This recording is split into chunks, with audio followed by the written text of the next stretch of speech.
down the highway at high speed because we got a need for speed. Let's go. I love Top Gun. This is going to be the best one ever. No, this is Car Gun. I don't know. Oh, What's Need for Speed. Need for Speed. I feel a need for. That's my fault. That's right. I was thinking it was a Top Gun reference you were making. I thought it was like a movie where they're just trying to get the DVD with Keanu Reeves and Sandra Bullock and they just can't reach it. Just fell off the bed. Nobody wants to lean over like when your car, or when you're, no, not in your car, when your phone isn't quite plugged in. I need speed. That's it. Or people that need speed. Yep. For a different reason. Yeah. So what's funny is we're 3 deep on the name here because this is based off of a video game called Need for Speed, but that got its title from the Top Gun Need for Speed. I feel the need. So it's a reference of a reference, and here we are. Wow. Doing Need for Speed, the 2014 movie. It still has a sweet plane in it. It does. And a Maverick. And many helicopters. Yes. And you're right. Yep. Why am I so dense that I didn't even think about that? Oh. I'm watching too many movies. It's all bleeding together. What's up? Never watch too many movies. Well, Vandy is in the house. Welcome in, buddy. Hi. How's it going, man? Oh, you know.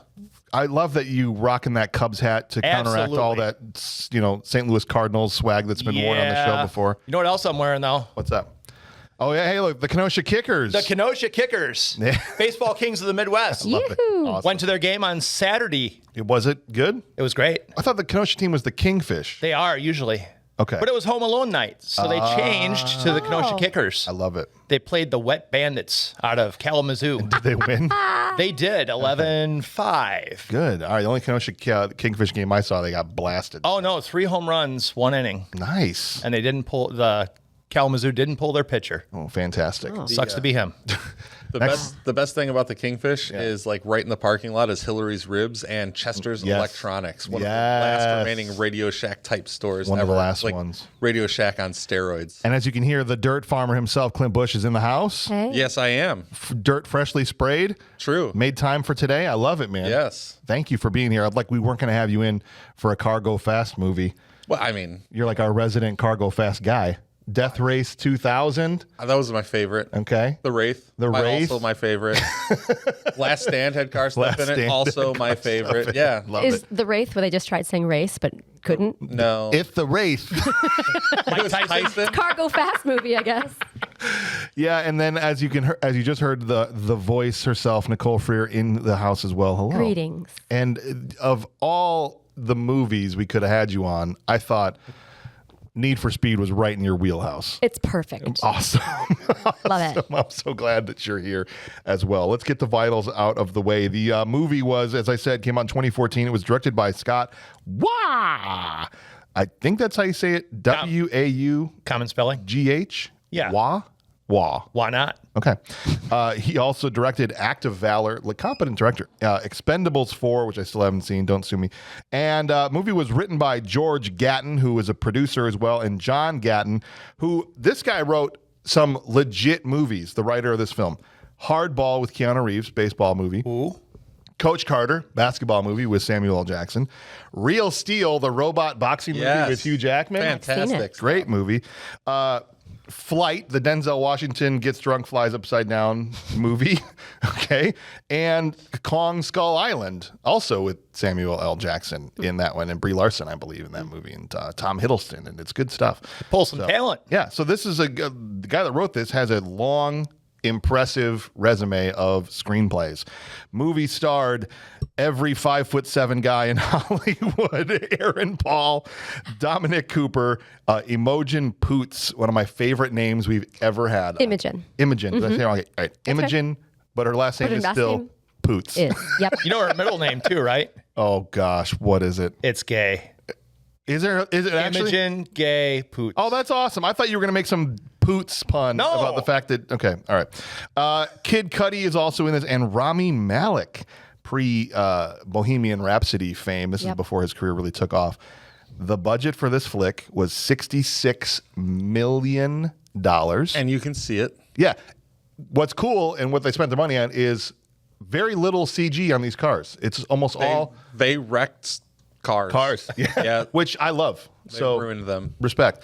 And we'll talk about all that. The box office was $203 million, which they considered a flop, but it tripled what their budget was. I think at this point in Hollywood, coming into you're in the Marvel era now, if it's not making like $500,000, $1 billion, they're like, why do we waste it in the our trash time? can. Yeah, exactly. Oh, yeah.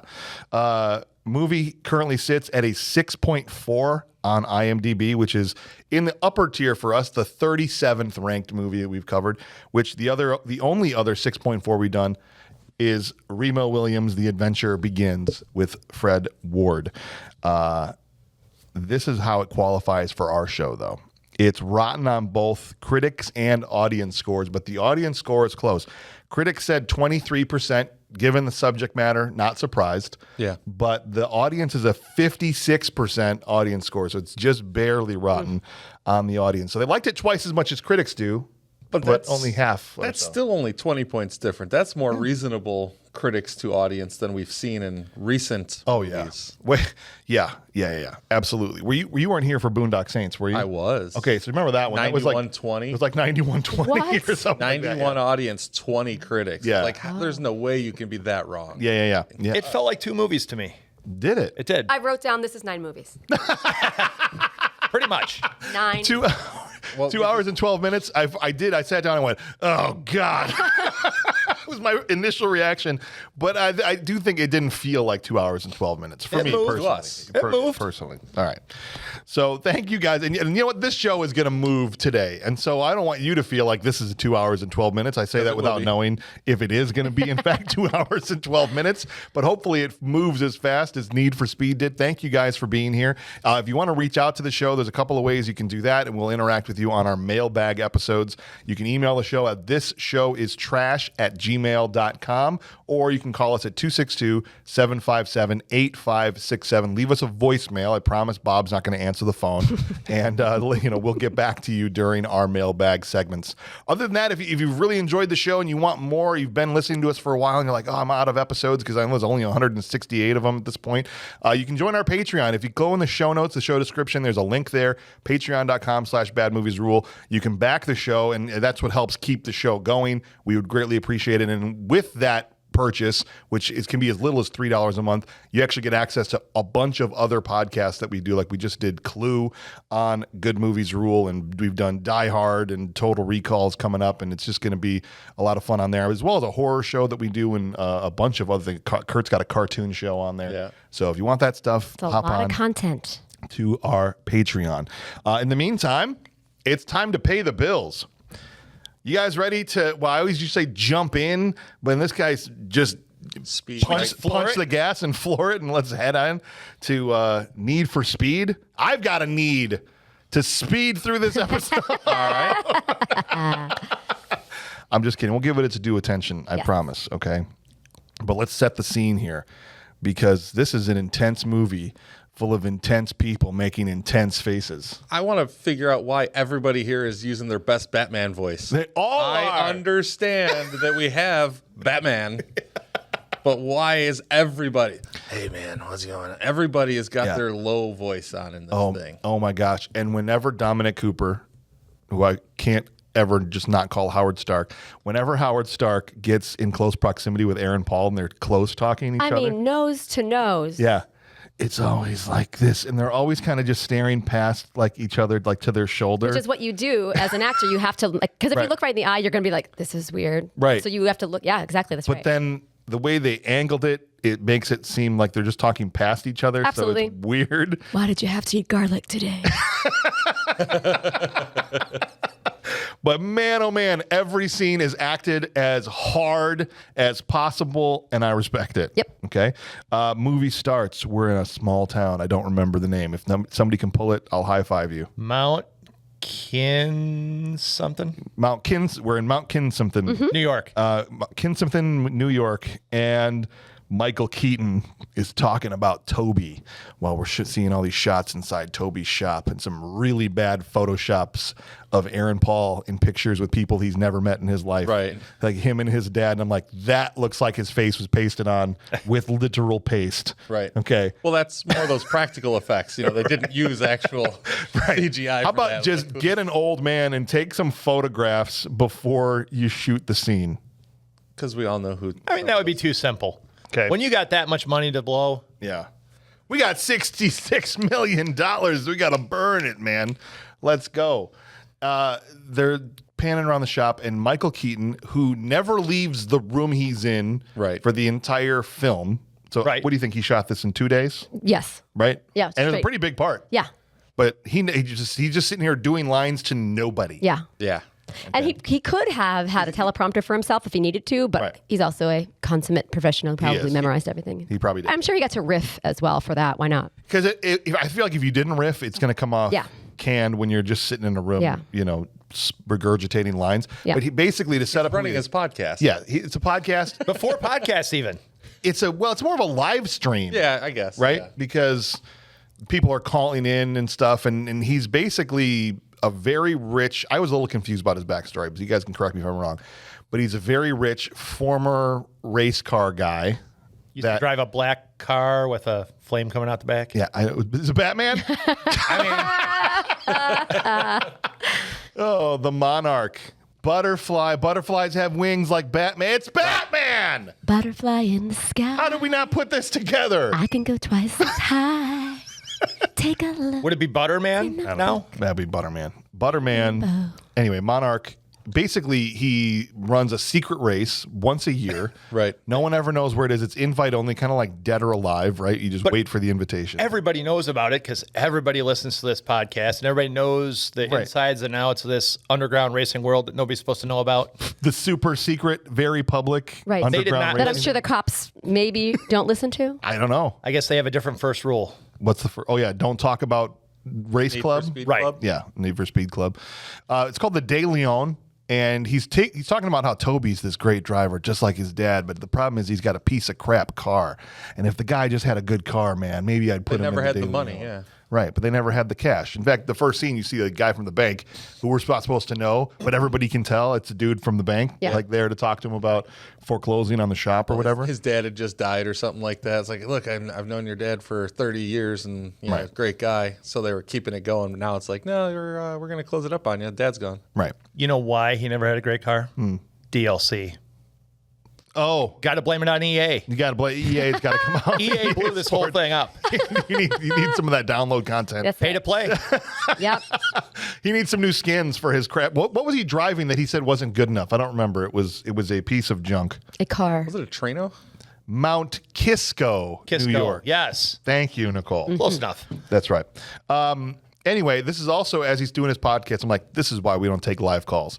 The people are just in here talking. It's like, can I talk? Can I talk? I choose. I choose who gets in the race. Shut up. Okay? I choose. This one we finally meet Toby and his pals. So there's Toby, Benny, played by Kid Cudi, Finn, who's Rami Malek, Little Pete, little darling, doe-eyed Little Pete. Who can see the future? So Can innocent. see the future. I don't get it. I was like, oh, it's that kind of movie. I didn't realize. But no, nailed it's it, not. too. But sort of, I don't know.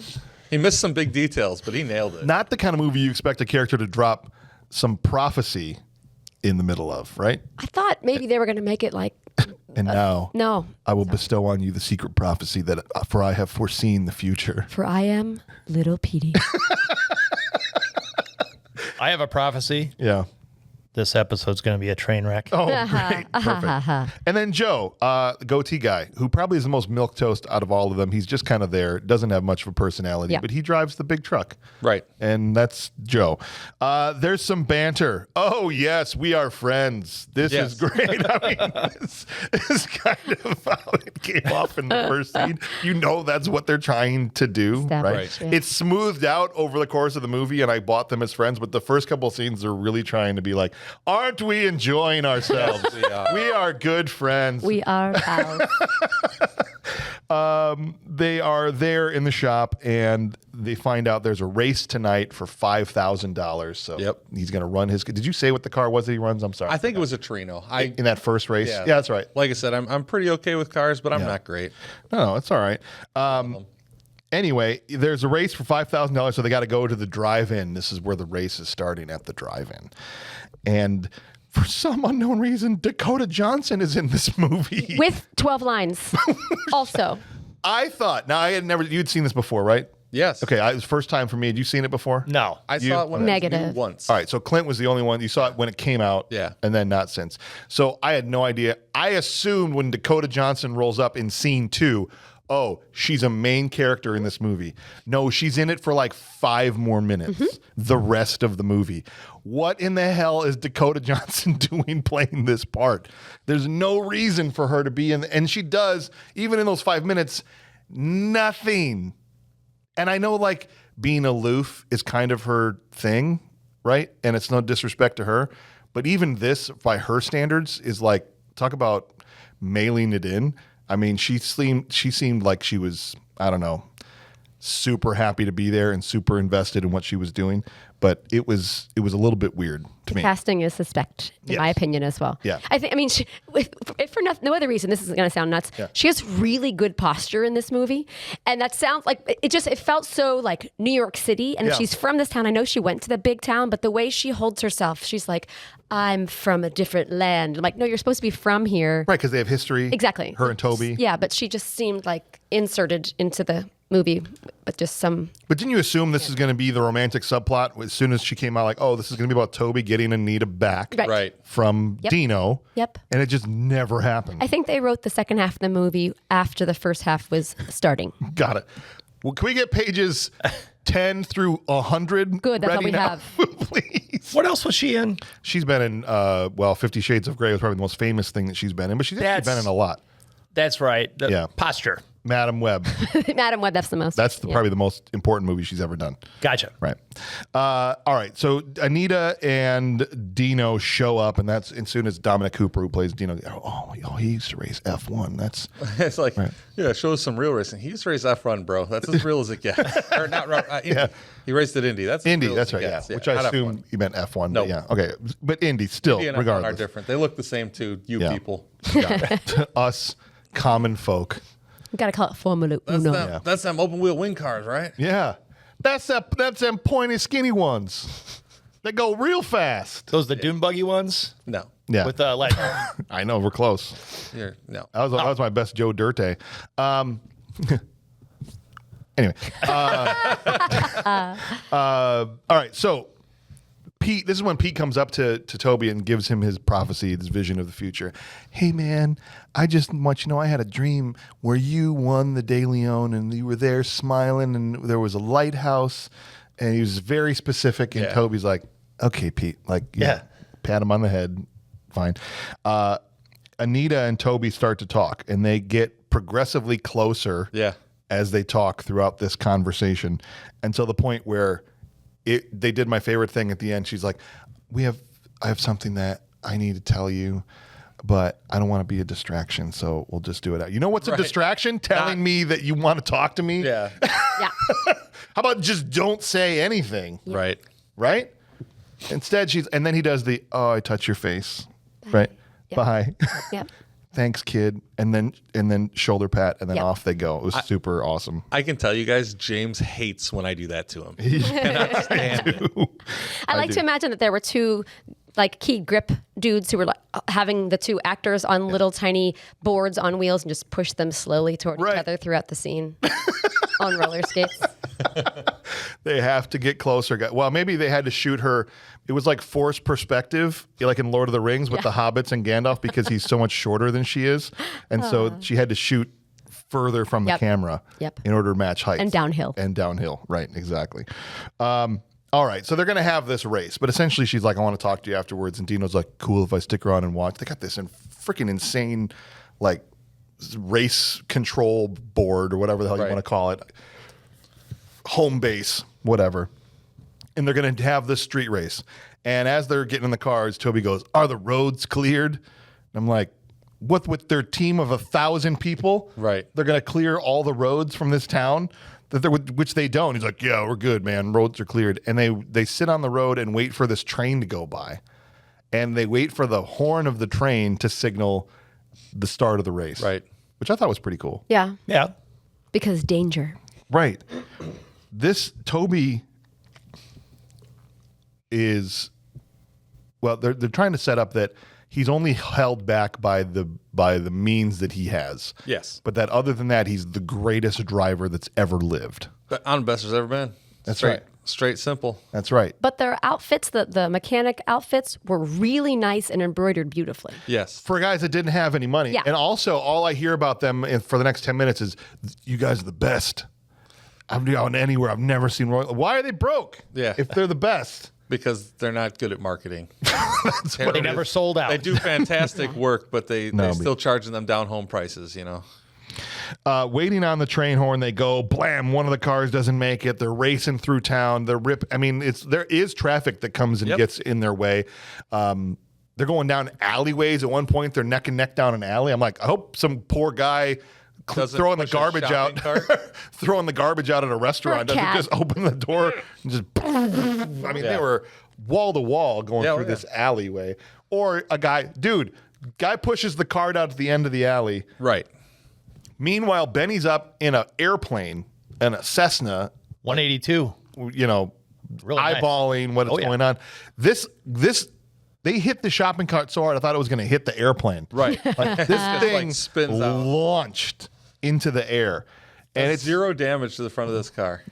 no, Which reminded me not. of two movies. One, when the guy was going, my house. That was a lot like Adventures in Babysitting when somebody hits a phone booth. Yes, And then it made me think about in Speed, the actual movie, whenever they hit a baby carriage and she's like, it was just cans. it was cans. It was cans. Or he said cans. Yes, Two things. because Sandra Bullock was freaking out. Yes, as I would. Oh, that's two Speed references. I'm here for it. Right.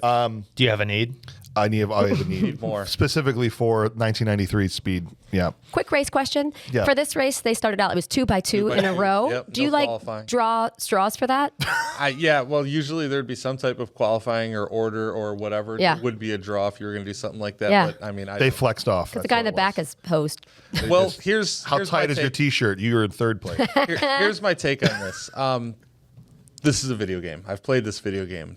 Similar to the way these races go. Goofy cross corners, through alleys, shortcuts, stuff like that. They do happen. Yeah. They exist. And as the only real player in a single player game, you start last.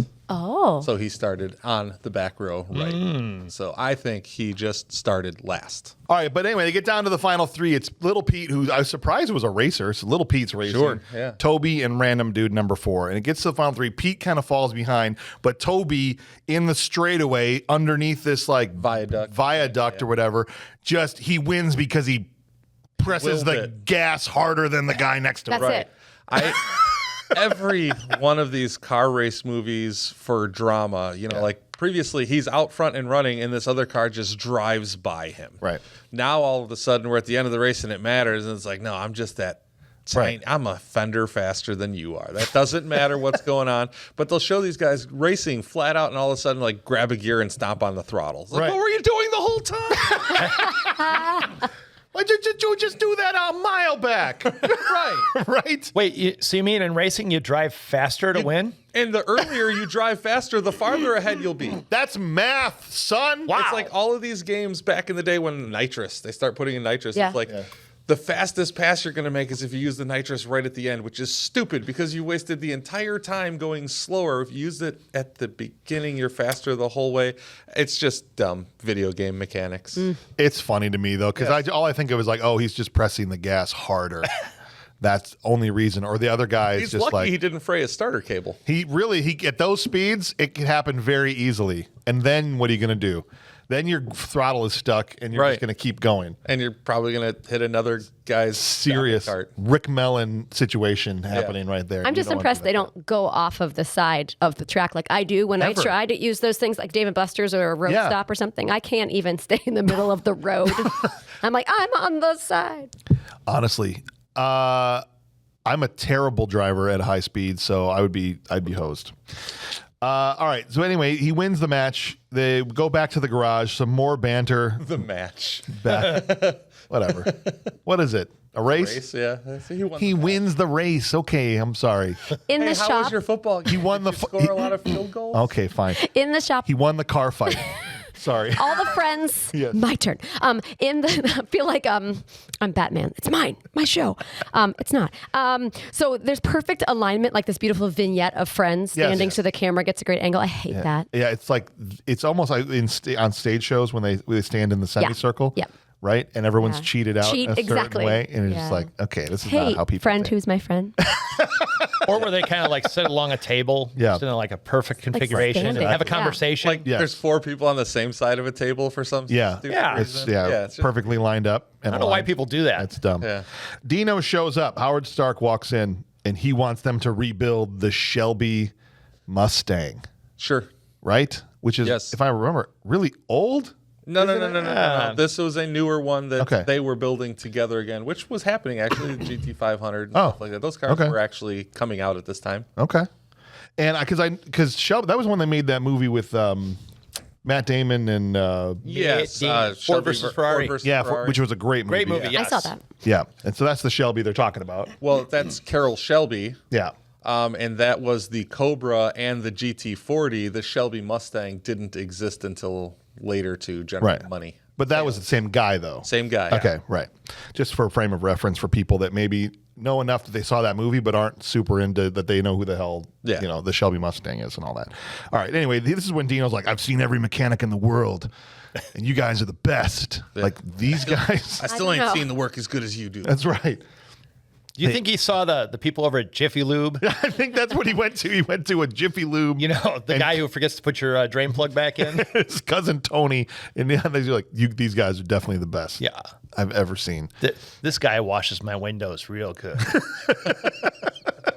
They argue about whether or not they should do it or not because they hate Dino. Dino's a prick, but Toby's like, we need the money, man. That was the guy from the bank that was here to foreclose on. And if you don't show up tomorrow for work, dun dun dun. Right. We're gonna lose this place.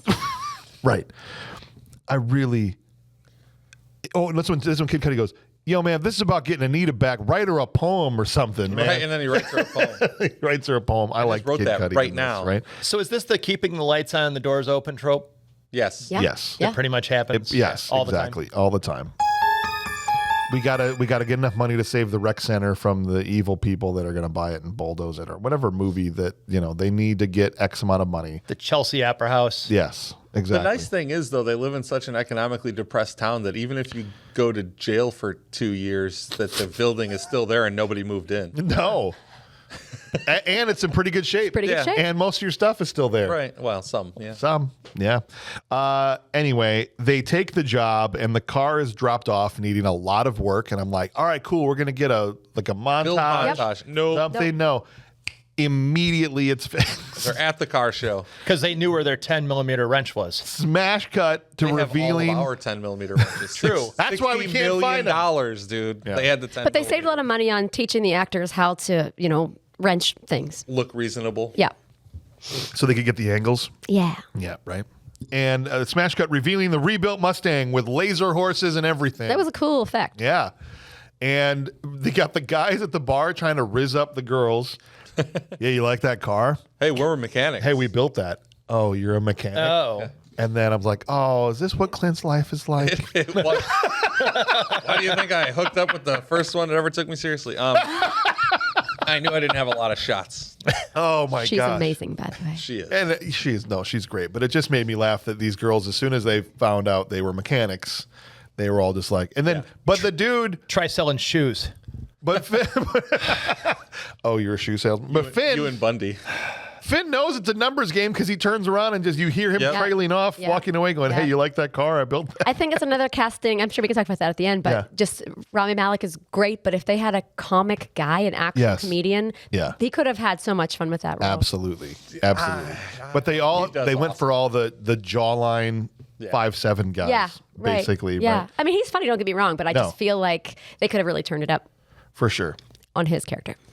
Not turned it up like Aaron Paul turned it up in this. That would be turned up. I which was believe. just like dude looked like he was seething in every scene he shot. Even this one where a attractive woman walks up to them while they're standing in front of this Mustang. I don't even care. I don't right. even care that she's here. Whatever. He's like, whatever. You know I'm what? not even going to talk to you. He had a life plan. If the racing didn't work out, he was going to go make meth. Yeah. I think... Well, the racing didn't work out.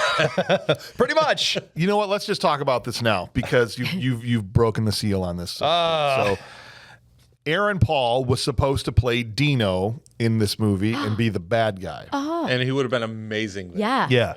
And what happened was Spielberg, who was a producer, binged Breaking Bad and was like, this guy's going to be a star, put him as the lead character in the movie, and then we'll cast Dominic Cooper or whoever they wanted to cast at that point, and they end up with Dino Brewster.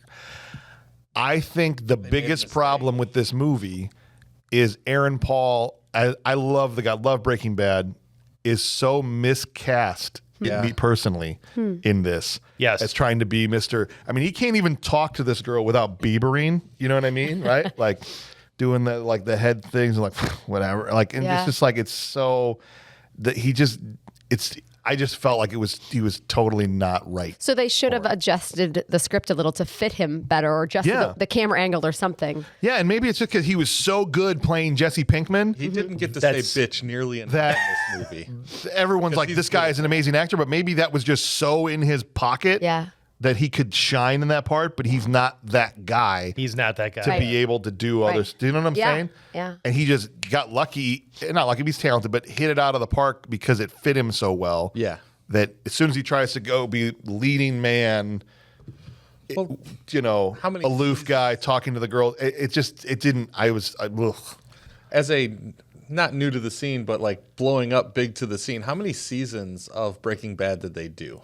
I mean, I only did like 6. Right? Something about that. Yeah. So like 6 or 7 years, he was this one person, and now go be famous and do this acting role. That's what you've been doing for 6 or 7 years. Yeah. He just kind of tried to do the same thing more. Right. So no disrespect to Aaron Paul. Love the guy. I just don't think this was right for him at all. And I think he gets compared to Vin Diesel maybe too, because everyone's like, oh, it's supposed to be just like one of those. And maybe that's what he's trying. He's trying to be super tough guy. But the problem is he's such a little dude. And you can tell he's a little dude by how they shot him. In this particular scene, they popped his collar so high. Yeah. I don't think he would wear that at all. And then later in the scene, if you watch it, came down. But it did. That was them trying to dress him as a character that he wasn't going to be. No. And he proved to fall short because he really didn't care about family, as we find out later. No, he doesn't. Poots walks up, Mrs. Poots, and says, is this car, why is this car fast? Yeah, but why is it fast though? Yeah. Right? Like she's... And they're trying to down-talk her. Intentionally vapid. Yeah. Right? To prove a point that she knows... And that's the thing that got me about that scene interaction is literally she comes up playing doofus. Yeah. And then when they start trying to explain it to her and then make the assumption that she doesn't know, or I was going to say Pinkman says he doesn't.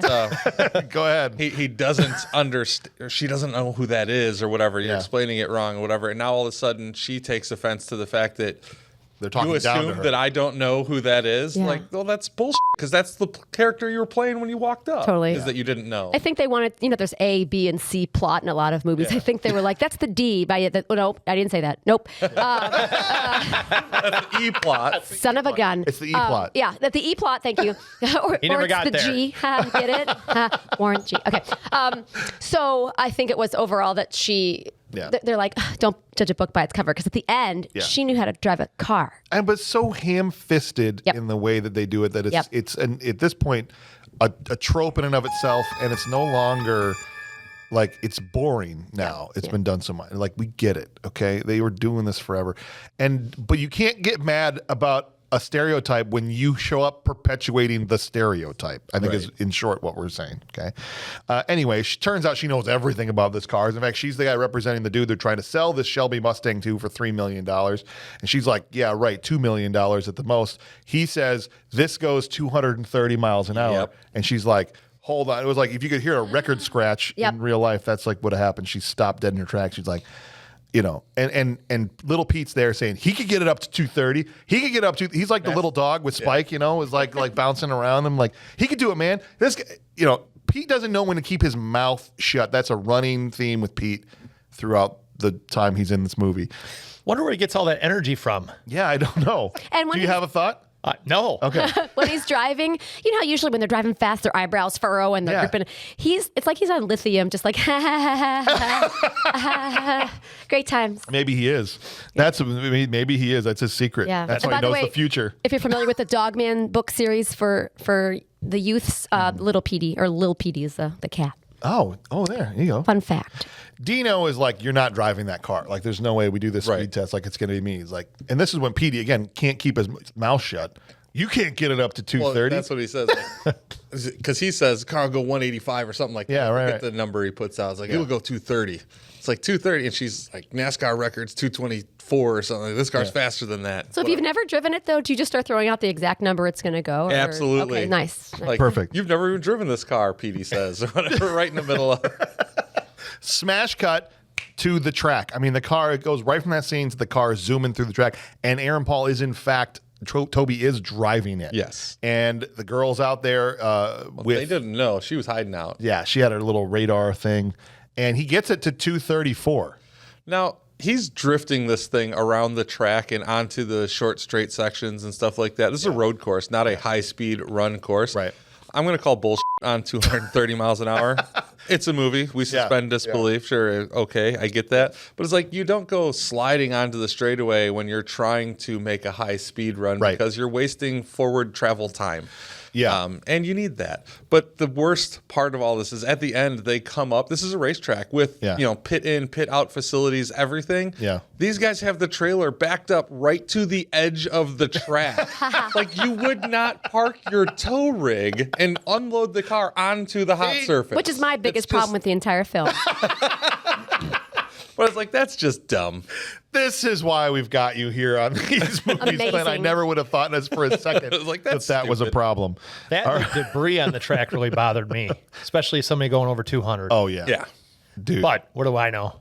More than I do. I'm at the bottom of this totem pole when it comes to car knowledge.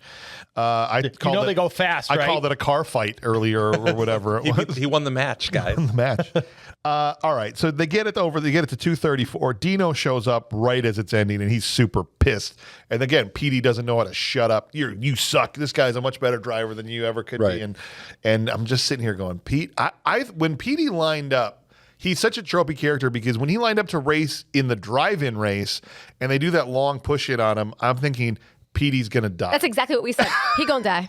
Right? When's he gonna die? We just kept saying like, oh, not yet. Okay. Yeah. Surprise. So everybody knew what was going to happen, I assume. Yeah. And at this point, he got out of that race alive. I was like, oh, maybe I was wrong. Maybe I was But then as soon as they set up this now, basically it's a to bring back the D, a measuring contest race between the three of them. Okay. And Pete's like, and you can race too for no reason whatsoever. Yeah, with no stakes either. I don't know what that was about. Right. I'm like, oh, he's not surviving. Yeah. Surviving. The whole point is they're racing because like he's building the car for no pay, unless they sell it, and then they get a quarter of what they sell it for if they get the $2 million. Well, they got $3 million, so now he's got his quarter of the $3 million against the other guy's $3/4 of the $3 million. Yeah, let's race for it. Dino says, you'll get my 75%. Yeah. If you win. Which is written nowhere, by the way. No. Also, when they opened up the garages, I was like, oh, Ferris Bueller, do not go over the ledge right now. They're so pretty. So I'm going to say this wrong. Are they Agarises? Agara? Yeah. Agara. Okay, Agara. I'm sorry. The Koenigsegg. Agaras. How do you say If you don't know, you can't afford it. No, I don't know. Anyway, there's 3 Agaras, okay? Dino's driving the red one. That's important. I don't remember what color the other two were. One of them was white. The white one that crashed. That Little Pete was Petey. white, yeah. Gray. And I don't remember what color. Grayish. It may have been. I'm colorblind, so just All I know, because I'm I like, have gray, light gray. Oh, bless you. the garage is open, and I don't know anything about these cars. I'm like, these go super fast. Wow. You can just tell by looking Look at the wheels spinning. Look at that. Fastest car in the world. I go 270. And even Dino's like, these aren't even legal here yet. They're all smirking. Like Euro spec. Right. I think the movie should have been renamed Smirks and Visions. Just everybody. They pull these things out. They're his uncle's, right? They're not even his cars, okay? They're racing, and the whole thing is they got to get first one over the bridge, however far the bridge is. I don't know. To the other side of the bridge. The Yeah. other side of the bridge wins the race.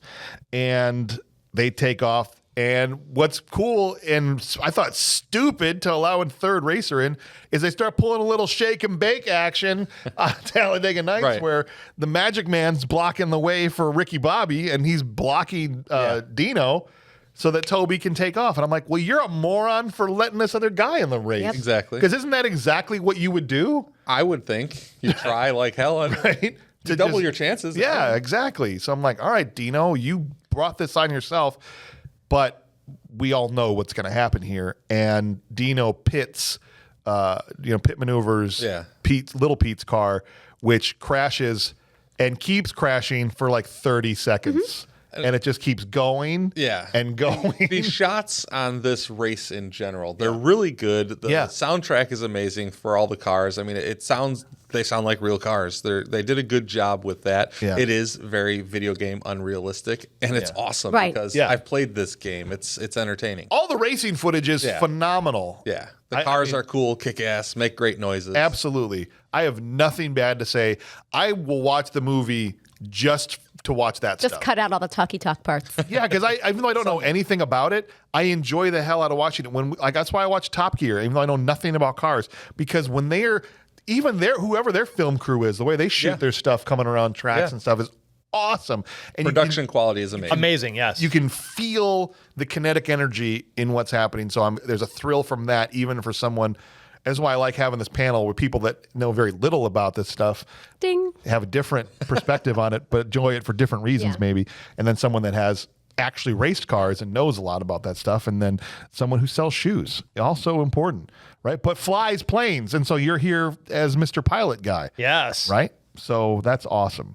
All right. One thing I am noticing, you said the Yes. soundtrack is great, and you mean the car Soundtrack sounds, cars, yes, right? not- yeah. And what I wanted to say is, I keep comparing it to Fast and the Furious because it Right. seems like you kind of have to. It's like the same amount of pals and Yeah. girl walking through and stuff. Yeah. But there's That was no the whole music. plot to Fast Five. By the way. Exactly, that's it. Sorry. That's it. But there's no music in Right. most of this movie, and I feel like if they just put some music on in the background, that could have helped the movie feel cooler. Yeah, like Cars with Thunderstruck or music. Yeah. something, like some AC/DC. Yeah.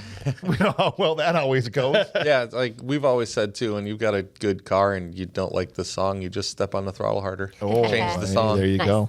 Did anybody watch Gran Turismo? No, I've never seen it. I watched most Yes. of it. I don't know that I finished it. So soundtrack wise, Okay. that movie had an amazing soundtrack. They had tons of Yeah. good music in it. Yeah.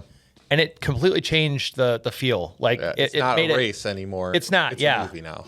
Yeah, but did they use real cars? I feel like they wasted all their money crashing real cars. They didn't have any money left over to pay Leonard Skinner or Oh, good AC/DC point. or anybody else. Do you know what I mean? Yeah, good point. I mean, I don't know, but you're right. Their budget actually got slashed right before they started shooting. They cut like $20 million off Wow. their budget. Oh. So they had to kind of scramble and figure out. And they shot the stuff with like 16 cameras at a time, so they wouldn't have to do all these extra shots, and they could get a lot of angles from one drive down the road. Which is great for continuity about it being Yeah. the And when exact you same have ride. real by the way. cars. Yes, Yeah. yeah, exactly. So I actually thought you were talking about Turbo, the snail Oh, that racing was a movie. great yeah, movie it's a too. different one. Kind of the same. That's Snail Go vibe. Fast movie. Yeah, Snail Yeah. Go Fast. Snail Go Fast. Yep.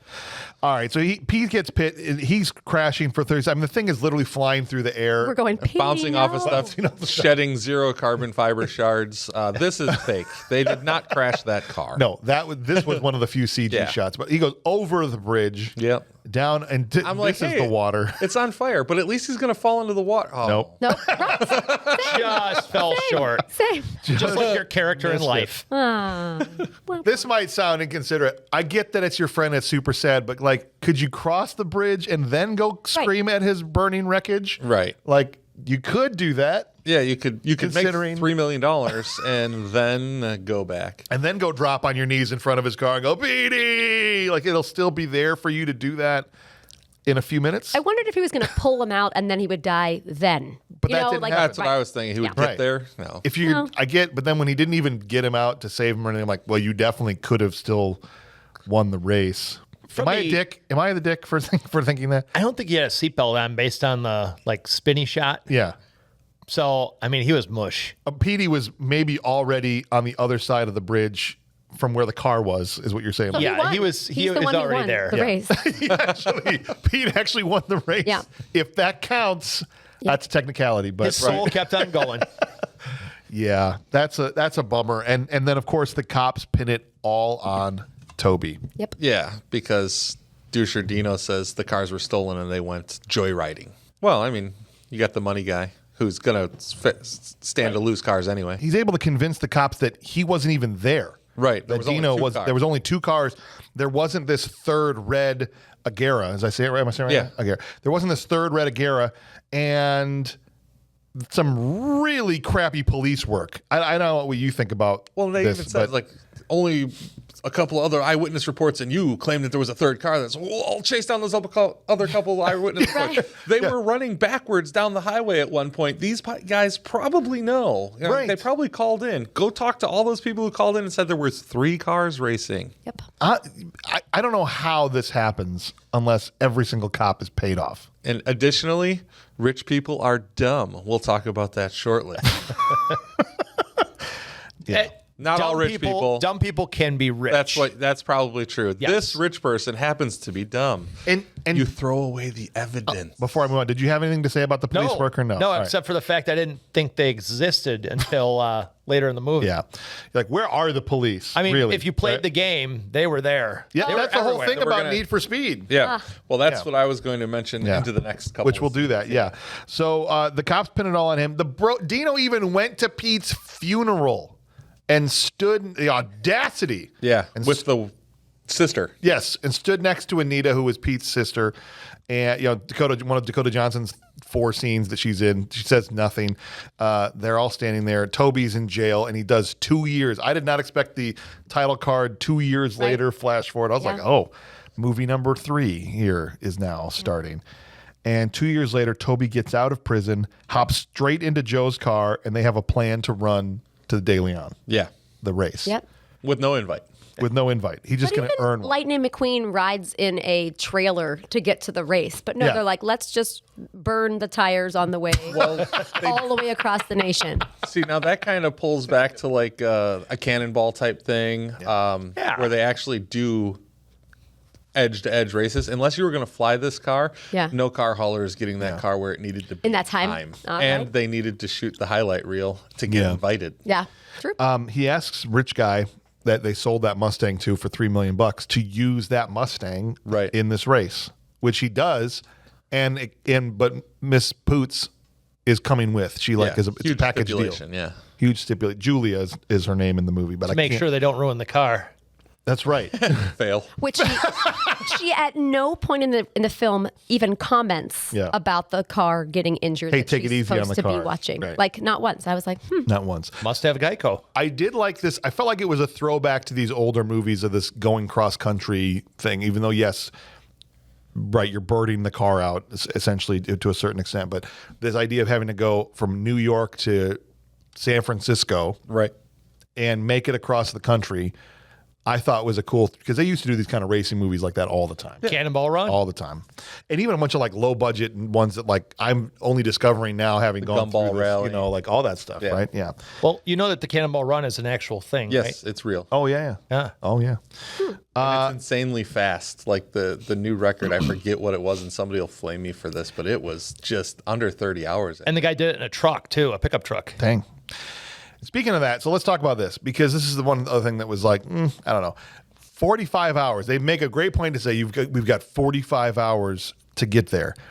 They should have had plenty of time. It takes about 44 hours to drive from New York to San Francisco, and they were going so insanely fast. They went way out of the way, though. They went up to Detroit, which is not on the way. They went through Detroit, and then they went south Right. after they had some heat on them. So they had multiple hours out of But the they way. were going ridiculous speeds and cutting ridiculous amounts of. It takes 44 hours following traffic laws and speed limits. Yeah, but how much time is that spent off-road in the desert? Yeah. So I wondered, did they go because in that 2 years of jail time, Rami Malek's character got a job in Detroit? Yes. So they wanted to pick him up? And they wanted to pick Right. him up. And then he did nothing except for help gas up the car. Is that That's right? the only thing he did in the entire movie. The stipulation is they were grabbing him because they had a problem with the handling of the car that he was going to help fix, Right. which they had zero time to work on the car at all and wrecked it before they got to that point. I wonder if they filmed something they cut but didn't make it make sense. They needed him to be in the movie because he paid his salary. No, they needed him to be in the movie because his exit scene from his office job is Yeah. f***ing awesome. Yes. We're going to get to here. They do have this plan. So Benny is going to fly the whole way. across the country with them and just swap out planes with choppers and things along the way. And they also have this plan to scare out Julia, like, but she's a strong, independent woman. And again, they hammer this trope home that, how dare you even think that I couldn't drive this car or handle it or be able to take it. And he does some scary maneuvering through the first couple of towns. Yeah. And she basically tells him, like, I'm not going anywhere. Yeah. And at that point, they settle. I'm wearing a scarf. That's right. She turns around. It'll come off slowly to show you how I'm getting sexier and sexier. That was pretty much just driving the Dan Ryan like a comedian. That wasn't scary driving. There's a throwaway scene really quick where Anita, just because Dakota Johnson had to have something to say or do, where Anita and Dino are meeting with some investor to get $5 million out of him. He's like, all right, but you got to win the De Leon, that's the stipulation, whatever. And she goes, you told me you guys didn't make a profit. Like, that was her whole job to be there. You were profitable last year, yeah. Right. You guys haven't made a hard profit yet. You said we were profitable And he turns around and goes, So he had lied to her? Is it? yeah. Right. And that kind of sets the break to her. And then, Right. Yeah. Like, why is she with him again? I don't. There's no reason. Okay, He's cool. he's the more successful race car driver out Or of the money. town she grew I up. guess. Or She whatever. likes life. Okay, whatever. James, Yes. you told me people were listening to this. Yeah, they are. Okay.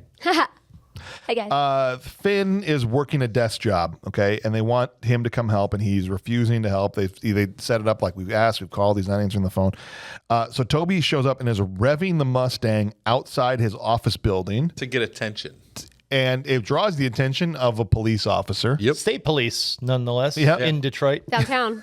Downtown. I loved all the big blueberries on the car. Oh, yeah. Or the big cherries The on top gumball? of the... Yeah. Yeah. I was waiting for this because you guys kind of alluded to it earlier. It's not a Need for Speed game without the involvement of the police. Right. And even beyond that, when the cops roll up and after he says, like, I'm going to make you famous, this, that, the other thing, he looks over at the police and it's shot from inside the police car. That is the intro to the original test drive game that I played on 1964. Awesome. The car pulls up alongside of the car. You're sitting there. It's a cop. Looks over. You roll the window down. You do a kind of a nod with your glasses. You roll the window back up, and the thing That's starts. great. I'm glad they did that. So That's awesome. That was like the start of the thing This on is the OG game.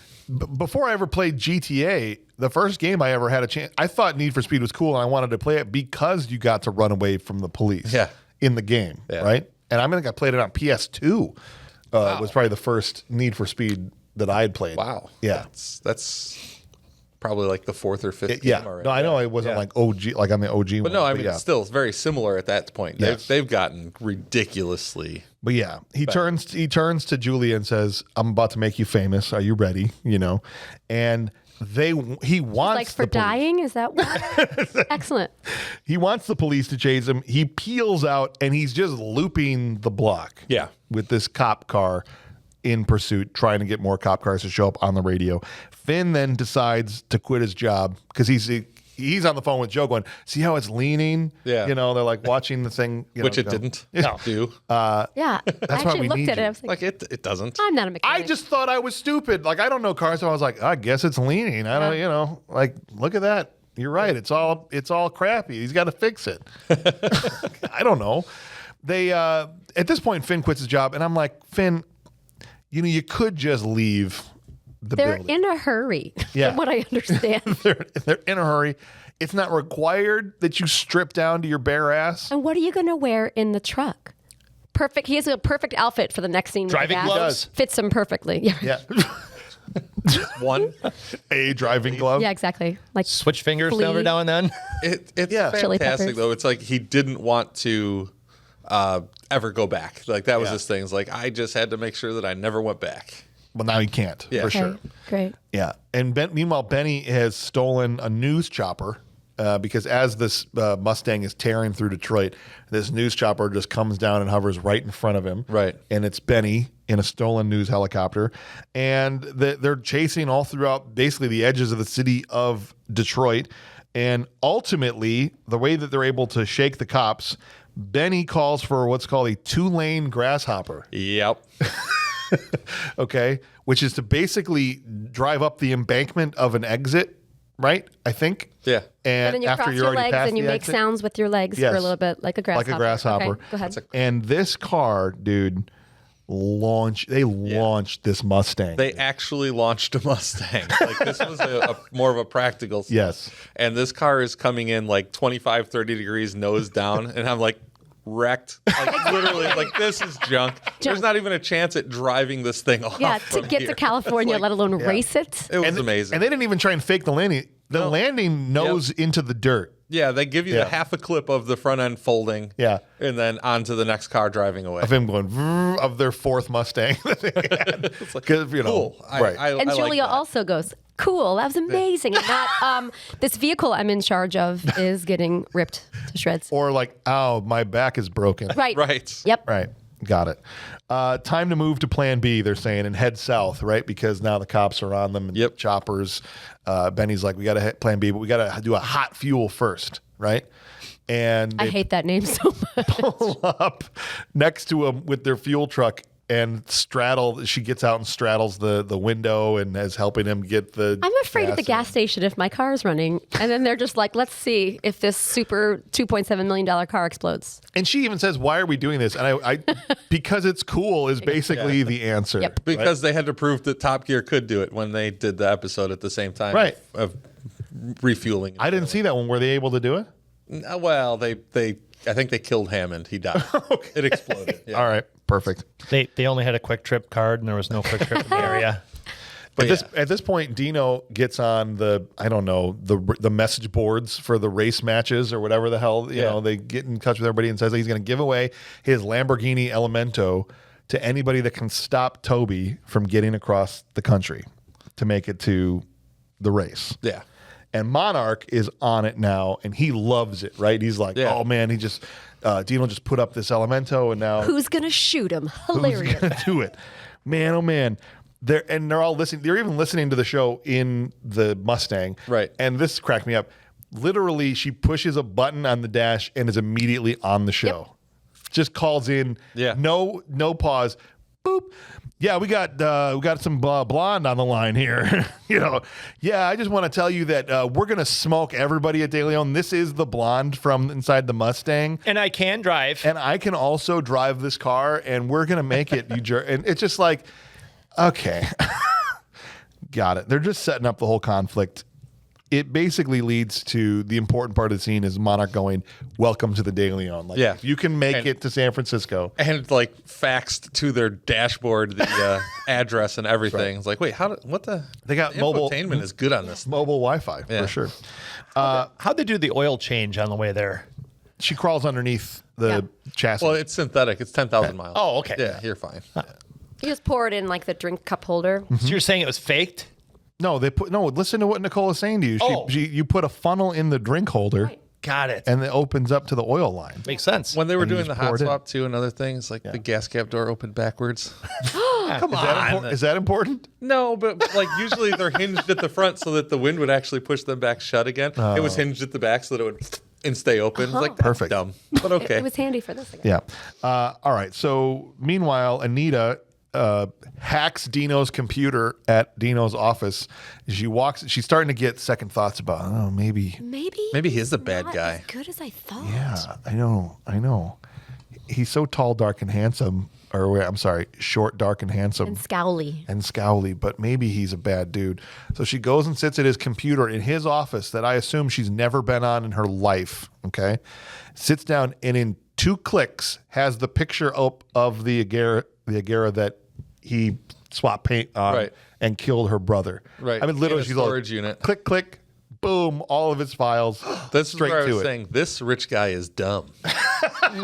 2 years. And keeps it, as we find. Yeah, and we'll just keep the car. Not only that, we're going to move it across country into a warehouse right next to where the De Leon is going to be on. I don't get it. Yeah. I don't But not only that, he apparently has it in a folder on his desktop that says super secret Agera paint swap picture from when I killed Pete was like the name of. Otherwise, how does she find it that fast? What do you mean by paint swap? They touched they and touched there was paint, white so there was white paint from his the car red on the car. Oh, Yeah. but there wasn't red paint on. I guess it exploded. Yeah, it exploded, so we don't I know. get it. Yeah, for sure. Anyway, at the gas station, now they've stopped to fuel up the Mustang. A cop recognizes Julia, and despite a pretty convincing Southern accent, what do you think of her accent work as a Brit?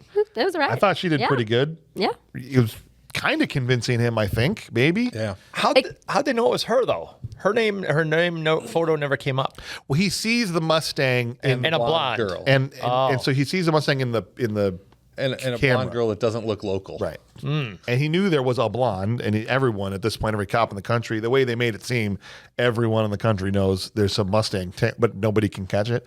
If every police station in the U.S. I can't talk. If every police station in the U.S. knew this Mustang was tearing across the country, you'd think they'd figure out True. how to stop. Sort of a path, yeah. Right. Wow. Exactly. And they were in Tennessee at that point, I think. Maybe. Yeah. My problem here becomes she runs away from the cop, whatever gets caught. He wants Yeah. to go talk at the cruiser. She runs away, which is reasonable, Yeah. goes tearing through the store, and then goes upstairs. She pulls the biggest horror movie trope dumbness. But in this one, the only horror is she's afraid of heights. Sidney Prescott herself said, out the front door, not up the stairs, you idiot, right? Yeah. In the Scream movies. Yeah. But no, she starts throwing postcard racks in front of the cop. And after he goes, I'll just come out to my squad car for a couple more questions. Yeah. And up the stairs she goes. But she's afraid of heights. She's literally 10 feet off the ground. Yeah. Okay. But Toby pulls up next to the window and she is able to jump down and they're able to get away. But how do they get away? Because Toby, he's out there gassing the Mustang and sees the cop car pull up and there's a dog in a truck. With an enormous chain wrapped around. A ridiculously I large don't toe get it. chain. I Yeah. don't get it. Yeah. So how does he get away? Well, he drives away. Of course he does. But then the cop hops in the car to go and chase him, and they pull a full-on Hollywood Nights. While he was screwing around and doing this, he chains the rear axle. He puts the dog off the chain into the truck. Yeah. Takes the chain, change up the rear axle of the cop car to something solid, and when the cop drives away, just pulls the axle off from under the car. Did he It's also amazing. have a steak with a tranquilizer in it? No, the dog's fine. He's like, yeah, let me get that chain off you, buddy. He's like, yeah, good. This thing is How heavy. about that? even Except like the it. way that it showed it was connected to the axle looks like it was welded on. Well, it probably was for the scene. He's or the it best broke the chain. mechanic. No. I in the needed a world. shot while they're talking in there of him going and just welding. You just in the background out the window, you see the sparks flying off of the car as he's welding his Flash chain. dance dancing back there with the welding. Right. And You don't use a hood. That's That's just silly. You wouldn't do that. You just Okay. close your eyes. Takes time. OSHA eye squint. you just close your eyes. Yep. You just arc flash yourself. You It's fine. put one palm in the way. The eyebrows are not And necessary. hold it right, gotcha. But still, also not Top Gear, MythBusters did this where they tried to tie all kinds of intensely powerful cords and wires, and to try and rip an axle off, Right. Like they did in American Graffiti. Was that American Graffiti? They did. They've Not done it in Hollywood lots of Nights? movies, but It probably still. was American Graffiti and But- not Hollywood Nights, and I'm an idiot. We'll get more calls on They that. couldn't get that axle to come off no matter what they did. Oh, all they got to do is loosen the bolts on the U-bolts on the leaf spring. Are you Come gonna, right off. gonna assume that this cop car didn't have loose bolts? Right, probably not. It shouldn't have. No, yeah, I don't think that's coming out. He's also MacGyver, though. So Yeah, That's true. he might have loosened them. He's a mechanic. He could have just used an Axel Foley and shoved the banana in the tailpipe. They could have. have. Next No, morning. regardless, it was a great throwback. Yes. Oh yeah, for Yeah. sure. Cop wasn't going anywhere. Next morning, now Julia is driving the car when they are rear-ended by bounty hunters, because again, there's an Elemento out there on the line, and these dudes, it was on a lift kit. I mean, it was this huge, like giant wheels, but not a monster truck, No, yeah, off-road truck. off-road truck, and they also had a Hummer and another car coming the other direction. Mall crawler Hummer. It's like literally big wheels, lift kit, no suspension. Right. It's like, Just tearing down the road. It's like, oh, they're trying to trap us. They're trying to block us in, right? And she's driving and not him. So she's like, I'm going to play chicken with the Hummer because this guy's got a small dick. It's literally the reason that she gives for doing this, right? And this guy doesn't want to crash with her, so instead he crashes into off the mountain. to avoid crashing into her Mustang. Right. That's tiny compared Right, to the his Mustang Hummer. is mobile. Mountain stationary. Like certain stationary. Yes.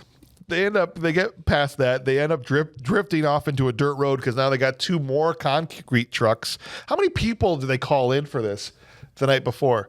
Brother Yeah. Daryl is All right. Brother Daryl, and They're gonna be right here. They got two phones on each side of his head. They're gonna be right. He's got the concrete drivers on this phone.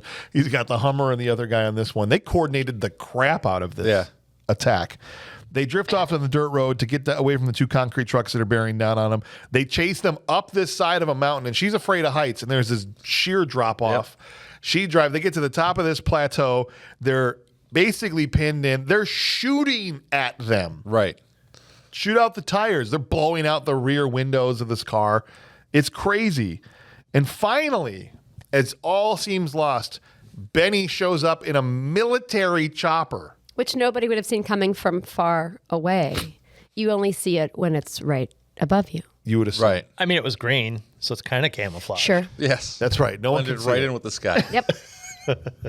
He's colorblind, guys.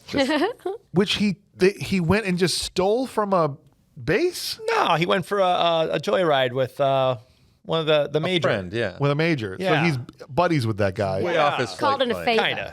Got it. Okay.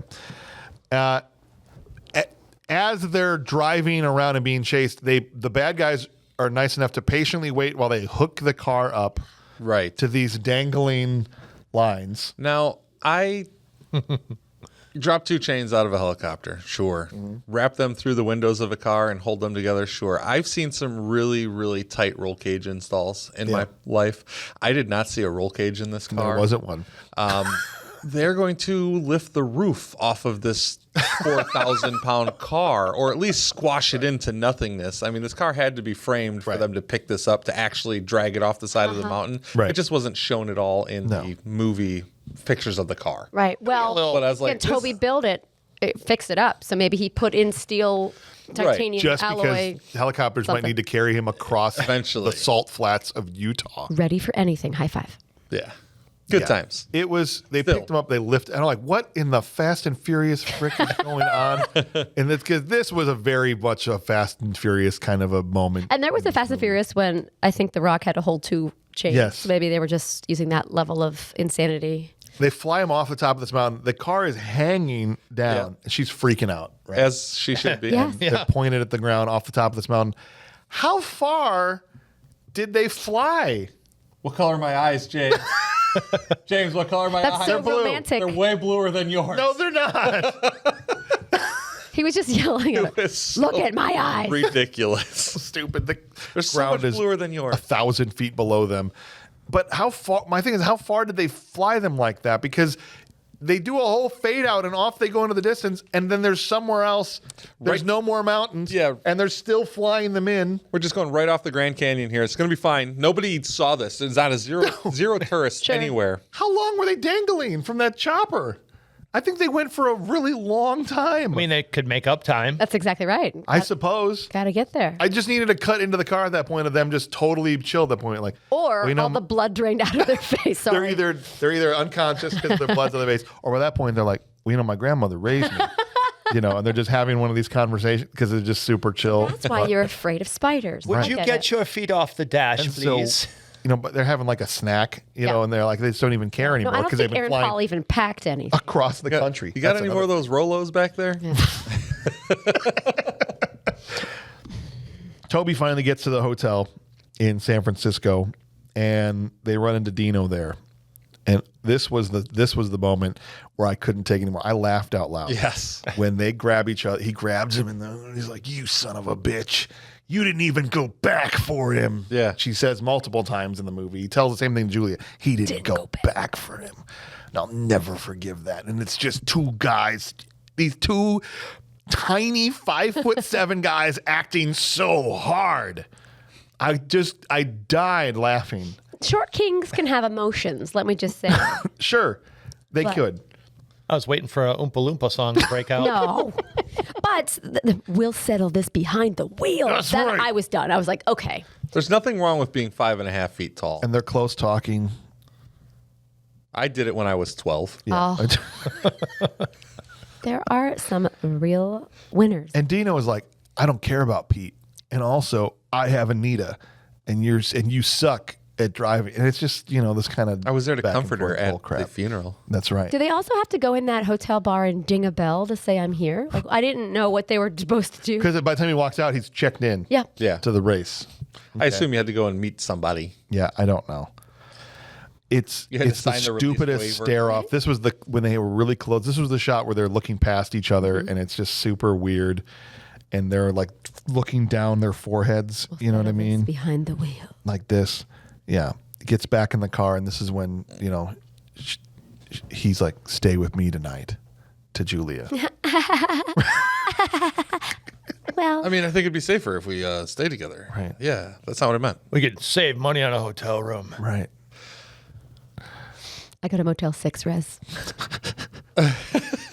Julia and Toby, after their magical moment together, pull out into the road and immediately get T-boned by a giant truck. Which was already Huge tow barreling truck. down the road. Huge tow truck that just happened to know The that that's timing the time. was mint. They're as going to you giggle say. back and forth 3 times about staying together and then That's right. pull out. Toby's boys show up just in time to scoop them up. I mean, the Mustang is destroyed. They're racing across the country because there's no time, driving as fast as possible, all Right. this, everything. Right. Their support truck made it, no problem. Same time frame. Yeah. They're right there. They Yeah. scoop them up off the pavement. Julia, for a second, is like, go. You have to go and race. You have to go and race. He's like, you think he leaves her there, but he just comes around the car to get her out of the car. And they get scooped up by the team, and off they go. He goes in to have, like by the river, Toby goes to have a meeting with Dakota Johnson's character, who I'm now realizing, this is the moment where I've realized now, oh, she has no reason to be here at all, right? I just want to say I'm sorry, and I wish I could have. And they have. He's like, I know. I need a car. Here's the key. I touch your face. I'm sorry. All right, bye. And they leave, and that's it. Yep. That's twice. That's twice the face touching. That's it. I wish I could have. I know. Oh, I'm like, just punch me right in my face. It's just Yes. Chemistry is just everywhere. Everywhere. Just everywhere. She gives him the garage key, and he goes and takes the red Acura that Dino was hiding right next, as you said. It was literally 3 blocks down the street from the hotel that they're going Gassed to up meet as at. well. Yeah. Did they live in San Francisco? No, because this all happened in New York. Yeah, it was New York. Right? But the red car is in San Francisco. They'll Lucky. never find this car if I take it gotta to San hide it. Francisco. I'll hide it out there. He stops to see Julia in the ER to just let her know, because they drop her at the hospital. I got a And he's car. like, I got a car. Is it fast? Yeah. Fast enough. Fast enough. And this is her like win it for Pete, moment. And I figured Yeah, I out. thought it would be like win it for me. Yeah, she's like, will you win it for I want to be with you? I figured out in this moment why I don't like Aaron Paul in this movie. His forehead's too big. In the way they keep framing him, the dude's got, I'm sorry, he's got a 5 head. They keep shooting it like right over here where you can barely see a little bit of hair, and it's just forehead for days and then his face as he's leaning over in the bed. And I'm like, his forehead's too big. I don't like him. I think it's the right size. I never looked at him in that light. I think he's adorable. No, but they put the camera right. Okay, you ever heard of, this is I something the get what kids you're do? saying. Like they call it a 0.5. Okay, this is my kids. It's like a trend that they all do, right? They like take their camera, put it on the 0.5 zoom so it's really far out, but they still hold it very close to their foreheads, and they take a picture like a selfie. But it looks ridiculous because it's like all forehead and then their face, and they call it a 0.5. They did that to him in 2014 in this movie. They put it right at the peak of his forehead, and so half of the, imagine seeing this in the theater, it would have been like, good God. You know, It was all forehead. I was going to say we shouldn't really look down on him, but he's 5'7", so it's kind of You have to look down on him. And so by the time you get to his eyeballs, you've been looking at him for 10 minutes. I know. If you're listening to this and you're a short man, With I a giant see you, forehead. and I'm sure you're very awesome and attractive But and you get it. desirable. Yeah. So what she's saying, if you're a short man with a giant forehead, you're basically, if Aaron Paul is listening, is what she's saying. We're sorry. He's the only Right? one. think I'm you're not trying to mansplain what Nicole is saying, but I guess I Yeah, am. I in a think way. I was clear, James. I would like to know That you're talking to one specific person. No, all of them. I see you. All you giant foreheaded shark guys, we see you. Anywho, Unbelievable. in the hospital room near the end of that scene, it's like, is she dead? No, she's sleeping. Is she dead? No, sleeping. No. Dead? Sleeping. No. I would just like to say to everybody who's going to fat shame us, I would much rather be 5'7" and in good shape than what I'm stuck with. So Listen, not at all. I understand. I anytime screwed up. I talk about somebody's forehead, I hear that with the understanding that I have been called fat more times than anyone in the history of the world just from being on a show on the internet. It's honestly like It happens. over 1,000 times at this point. So Well, how many episodes have we done? 168. 1,000 per. Yeah. Yeah. Yeah. So a lot at this point, 168,000 times. So it's all good. All right. Where are we? Oh, it's De Leon time, guys. It's time for the main race. Finally. Here we go. Secret race. It's time for the secret race. And Julia is just like, can I get a laptop in the hospital? Sure. be right back. Yeah. Can I borrow your tablet, iPad, laptop? I'm like, yo, what hospital is this? How Concierge. they roll in San Francisco, in California? They're like, oh, here's your complimentary laptop Yeah. for your stay in the hospital. Well, not Nothing only else, that, You could just borrow somebody's phone. Yeah, sure. That would have made more sense his buddy flying helicopters in military prison. because he stole a military helicopter. Yeah, it was way off his flight plan. So he's in the brig. He's in the brig and he's like, hey, honey, can I borrow your iPad? Like, the wait, what? guard holds up the iPad the whole race for him to watch. I'm like, yeah, this is my boy right here. Yeah, this is my boy. Like, not like, Set it up on a give us the information. Where are they? We need to go and get these. Set it up on a chair. Perfect. No, she's going to hold it there for her. Yeah. What the hell? I'm like, what? Ask for PS5 too while you're there. I mean, at this point, Escargot. the hell. Car. Go. Benny has got his iPad, all that, and they're all good to go. Toby rolls up last minute to the starting line. Yep. Like it's about to go, and he rolls up in the red ears, cool guy walks up to Dino, who's in first position, You like my car? knuckle taps on the window. He's like, I'm not going to open it. Electric window in an Elemento. I thought that was pretty cool. Down, and tosses the engagement ring. Yeah, I think this is yours. Yeah. That's yours. You like my car? And Dino doesn't seem to care or act or react. I would in have been any way, like, shape, or see form. this? I'm going to pawn it. I need money. And then turned around. Right. Or let it explode later. No. So he's trying to psych him out, basically. Yeah. All right. Here we go, people. It's race time. The whole movie has been building to the De Leon. And it's time to go. And I don't know how far this race is, but it takes a chunk of time of this movie, which was really good, I thought. Well, again, too, the premise of this race is 6 drivers all bring their car. Winner gets to keep the cars. The entire initial premise is reclusive millionaire holds race for blah, blah prizes and this and that and the other thing. He's got nothing at stake. None. He brings nothing to this race at all whatsoever aside from coverage. And can I also ask this question? What the hell good is winning cars when all of them are freaking Smash. destroyed? Exactly. They won nothing except for his freedom. Yeah, you win this Elemento that's upside down and on fire. Hey, you win this McLaren that's smashed against a tree and in 17 pieces. Yep. Sponsored by Bill's Body Shop. What the hell good is all that? This guy's a millionaire because he only does full body restorations on exotic cars. Got it. That's what it is. Also, I'll just point out one other thing, and we'll get all this stupid, because we are suspending our belief. We're enjoying this. Yes. It's a race. One other stupid thing. And I do know enough from watching Top Gear to know that at full go, these cars are done in about 7 minutes. Okay? 7 to 10 minutes. Out of gas. Out of gas. And these things they're pedal to the metal basically the whole time we're going here. This race, they go far. And I just was in San Francisco and knew right where they were racing there through the redwoods and all that stuff. I mean, very cool scenery, very cool shots. But man, they would not. That race would not have been that long. Top Gear does talk about that on some of these cars. Yeah. They're talking about the super hyper car stuff like that, going full speed, full throttle. So like when you're talking about the Bugatti, which will empty its fuel load in 7 to 10 minutes or something like that.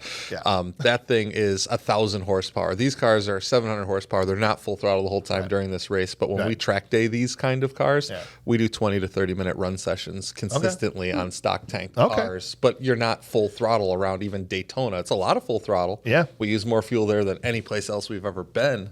But like legitimately, like you don't have that much kind No. of full throttle load the whole time when you're racing. And the race No, it's looks true. like a video game. I haven't played it as much it as you have, does, but yeah. I love how eventually it was along the coastline, and I've Yep. Yeah, seen Pacific video Coast games Highway. do that. Scenery changes. Yeah, It's like- right. Redwoods. in a exactly. video game, it's By the completely way. lost on me because all I want to do is win. And all you're Right. watching is the road. So I'm not watching the beauty of these video games. Yeah. Yeah. Probably why I keep running off the side and hurting who's playing next. to That's me with where my it arms. helps when you have somebody else, like you share time with, like my daughter will play, and then I can look at the screen and see what's nice. going on.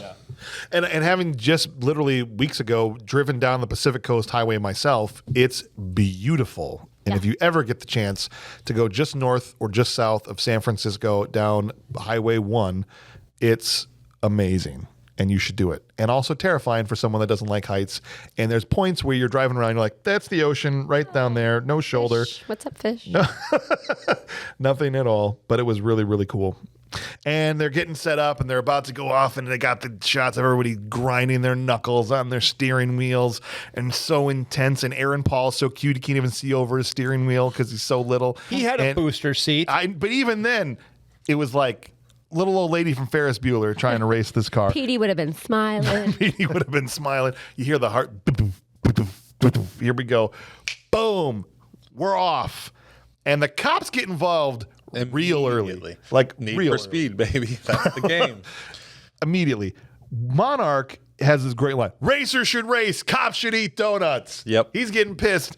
Why doesn't Monarch get arrested for doing Nobody this? knows who he is.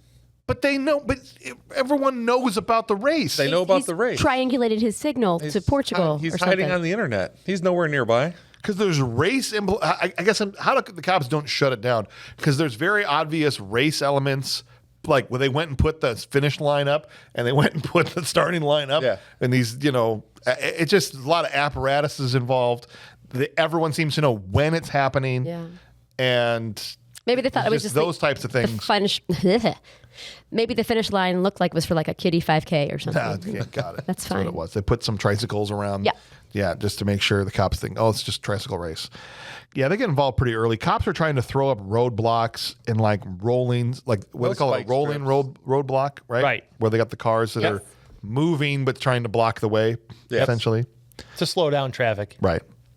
Toby is able to kind of cut through the chaos as the first couple cars get taken out, pretty early. We're up down to like 4 cars, But right? just luck, not agility, also for some of that. Yeah, because he starts at the end. He starts in 6th position. Yes. He's at the back. And all of a sudden, as they're driving through the woods here on some pretty harrowing curves, there's a school bus there.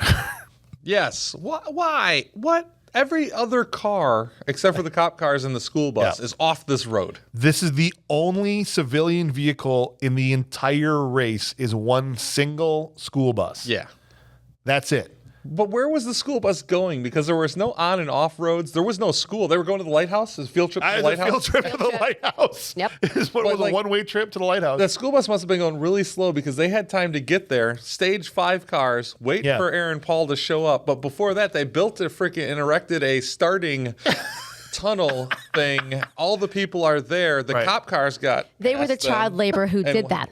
Oh, That's why they were driving. They were busing them back to the lighthouse. Gotcha. The kids live in Where the they lighthouse. live. Exactly. Where they live. Hey, kids, Gotcha. we're going to go watch a race. Sounds good. Uncle Monarch has a race again. I like butterflies. The one cop They were car Oompa tries Loompas. to get out of the way of the bus and ends up jumping the ramp of a tow truck that's off the side of the road and launches this thing and it lands straight on the yellow car. I don't know what kind of car it was, but it was the yellow one. I don't remember. Okay, the They're- yellow they're all supercar, awesome. right? And smashes the crap out of that one. And that was a good. I thought that was cool as hell. This exploding cop car right into the yellow, all practically done. Great stuff. Yes, the lowrider. Yeah.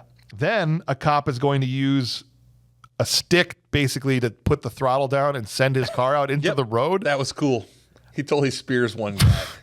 The cop math here is incredible. I just wanted them to be like, okay, they've left at this time they're going this fast. In the distance you can hear like this faint Yeah. thing. Dude timed this perfectly. Mint. Impressive. Because these guys are going super fast and he lets this thing go right into a dude. Takes the McLaren out. Yeah. Have you ever tried to destroy a newer car? No. I went on my honeymoon. This is '02. That sounds like a great honeymoon if you're destroying cars on purpose. Yes. Oh, we were supposed to have a Mustang. We weren't old enough to rent the convertible Mustang. We got there. They gave us a new Malibu, and this thing was a pile from the get-go. Like literally, you stand on the throttle, it would pull right. You would stand on the gas or on the brake, and it would go back left. Something was broken in this car. It had 138 miles on it. Somebody previously had destroyed this car. They wouldn't change out the car for us to something else because we already had a change. Yeah. And we drove this thing, and I literally first thing I did after that is I put the thing in. It's in park. I put it in neutral. I floored it, and it goes up, up, up, up, up, up, up, up. It won't throttle all the way up like that. Oh, car did. jeez. And then I dropped it into gear to at least do a neutral drop from 3,000 RPM, and the throttle closes because it's drive-by-wire, and it goes brrr, brrr, and drives away. So it wouldn't have done what that cop car did. Got it. That's just the thing. So the math becomes even more difficult because you have to take that into account. You have to take into account the fact that the car is going to slowly just kind of Right. drive. So this dude's doing like some NASA level math on a he's got scratch his piece of abacus, paper, you know. trying to figure this thing out to Put send the the car nitrous out in time. it. That's Yeah. probably. Yeah. You said we would never use that math problem of a train leaving Philadelphia. Well, that's what I thought at about it. 6:08 a.m. It's just It's exactly what it is. exactly what it is. And by the way, the California Highway Patrol, when they are just like use lethal force, is I think the directive at one point, and I'm like, not only is that a violation of CHP policy, it's murder. Well, I mean, they were speeding and all. Driving reckless. Reckless driving and speeding. Street racing is the worst Yeah. offense they had That's it. there. Right. Yeah. So go ahead and murder the drivers. Yep. And that's right before he sends his car into the road. They're like, use lethal force. Why do you what? And waste taxpayer money on top of it to do this. You got to save busloads of children. I mean, with the prison overcrowding, I could see why they didn't want to Wow. take up a couple of cells for 2 years Okay. on the reckless driving. And After the McLaren gets destroyed, Toby ends up in first place. Okay. He's going to win again. Nothing. His car will, if he wins, will be the only one that survives. Again, he's out front in the fastest car. Yep. Yet the car behind him pulls right up behind him again, and he knows like this guy's going to take me out, whatever. So he actually slows down to get behind the guy so he can set him up because he knows this guy's a dirty driver, not a great driver. Right. Because Dino pits the other car. Yeah. And kills that guy. Yeah, that's just his jam. He's just like, And so it's down. he can't win. He's just going to crash people. Now it's just the two of them. It's just So down to Toby and he gets behind him so that he doesn't get taken out with no control, and he basically just sets him up. And I'm going to pass him in this corner, sets him up. Nope, next one. He actually pulls up alongside, and then slams on the brake as he tries to hit him and just crashes his own car. Oopty-ooped him. That was the freaking car version of the oopty-oop, I man. think the reason that he's also cinematically, or whatever you want to call it, even in the script, put himself behind Dino is because we're going, is he going to do it to him? What the Dino did to No, Petey. he's better than that. Right. But they're showing us, we're like, is he going to do it? Is he resorting to that tactic to finally win? Yeah. But I just realized there's a rubber ducky on your microphone. That's where it belongs. I was so proud I got it back. Yeah, but he oopty-oops him, ends up crashing his own car. And again, He goes back for all it, you have to man. do is cross the freaking finish line. No, he wants to go back. But if he didn't go back, he would have been toast. Just to punch him in the face. Right. I mean, he needed that closure. Okay. worth it. Pulls him out. In this case, he would have died. You're right. He pulls Dino out as the Elemento is exploding, punches him in his face. That's for personal reasons. He should have been like, see, that's all you had to do, save Petey, and then thrown him back in. Well, he's got to face justice because Yeah. they're going to believe him that the car that the evidence is that Right. he's been in control of was really the other Which guy. I have been Right. looking forward to that portion Yes. for so much of the movie, and we never get that. You never get it. No, they never deem it necessary wanted the for you to have courtroom. that Yeah, catharsis. or at least like to see the dun dun, right? Right. Or have him hauled away and the cops say something Yeah, to him, just like, not real head smart to have a shaking. picture on your computer, genius. Something. Or just some kind of like Flintstones reference about Dino and Bam Bam or something. That's what they needed. Cops catch up in the interim because there's this throwaway line where Monarch's like, look, the way these cop cars go, 130, these go 240, like they're going to get away from them. And that gap they built up over the cops, he uses up in the face punching. So by the time he gets back on the road, the cops have now caught him. And this is great because the cops are there. He runs back to his car and stands on the gas and crosses the line and gets out to be arrested. Like, well, you could have been arrested anywhere, but he had to win first. Sure. And what did he win? Not a darn his freedom. Sorry, or No, he won justice for Petey. That's not true. He won a crashed McLaren, Right. a burnt up Elemento, the yellow fast one. With the Right. And you can tell me whatever you want to tell me. Elemento is a fake car name as far as I'm concerned. Not real. Oh my gosh. Yeah. So then, of course, also because of this giant issue for driving fast on the road, he's face down on gravel, pushed into it. Which is like painful for why? 100%. Find some grass, man. Like, just put him in there. But he legitimately, as he's finishing this last scene, the only reason they do it is so you can get the shot of him looking up the street at the lighthouse and crying. And remember Pete's vision. Remember Pete's vision. The of prophecy. winning the De Leon. Because it's that kind Driving of up movie. to a white lighthouse. And it was beautiful. And 178 days later, Julia picks him up from prison in a red Mustang, and off they run into the sunset. And that is the end of Need for Speed. Yeah. Although that bonus scene in the military prison. Oh, yeah. And he's saying, go ahead and be twerking. But I think in 2014 that meant something different because nobody did. Yeah, no one was twerking. So maybe it was like a different. I forgot about that. He was like a fitness instructor. Yeah, maybe. That was a weird little tag scene. I was like, Yeah, they weren't twerking no. Yep. in 2014 properly. No. But anyway, let's take a second here to. Oh, I meant to ask you before we move on to how we could have made this better with maybe casting someone slightly larger than 5'7". And nothing against short Bubble actors. top supercars. Stallone? I love Stallone. I love Tom Cruise. Both 5'7", 5'8" guys. He's 5'8". But they shoot them in ways, one, is out of their control. They're shot much better in ways that they don't look like tiny little people. I mean, occasionally Tom does, but mostly they don't. But also, their personas sell the fact that they're larger than they actually are, right? They are larger than life in general, yeah. That they do have control over. And so it's not just like, oh, I have to think about short guys. You better bring something to the table that makes me believe that you're larger than life. And I just don't think, I think Aaron Paul's got to play certain parts. I think this is all that was discovered with Need for Speed for me personally. And Formula One drivers probably aren't that tall. No, they don't fit the car. Right. So that does make sense in that way. For sure. But before we do that, I do want to find out, did this movie pass the Katie test?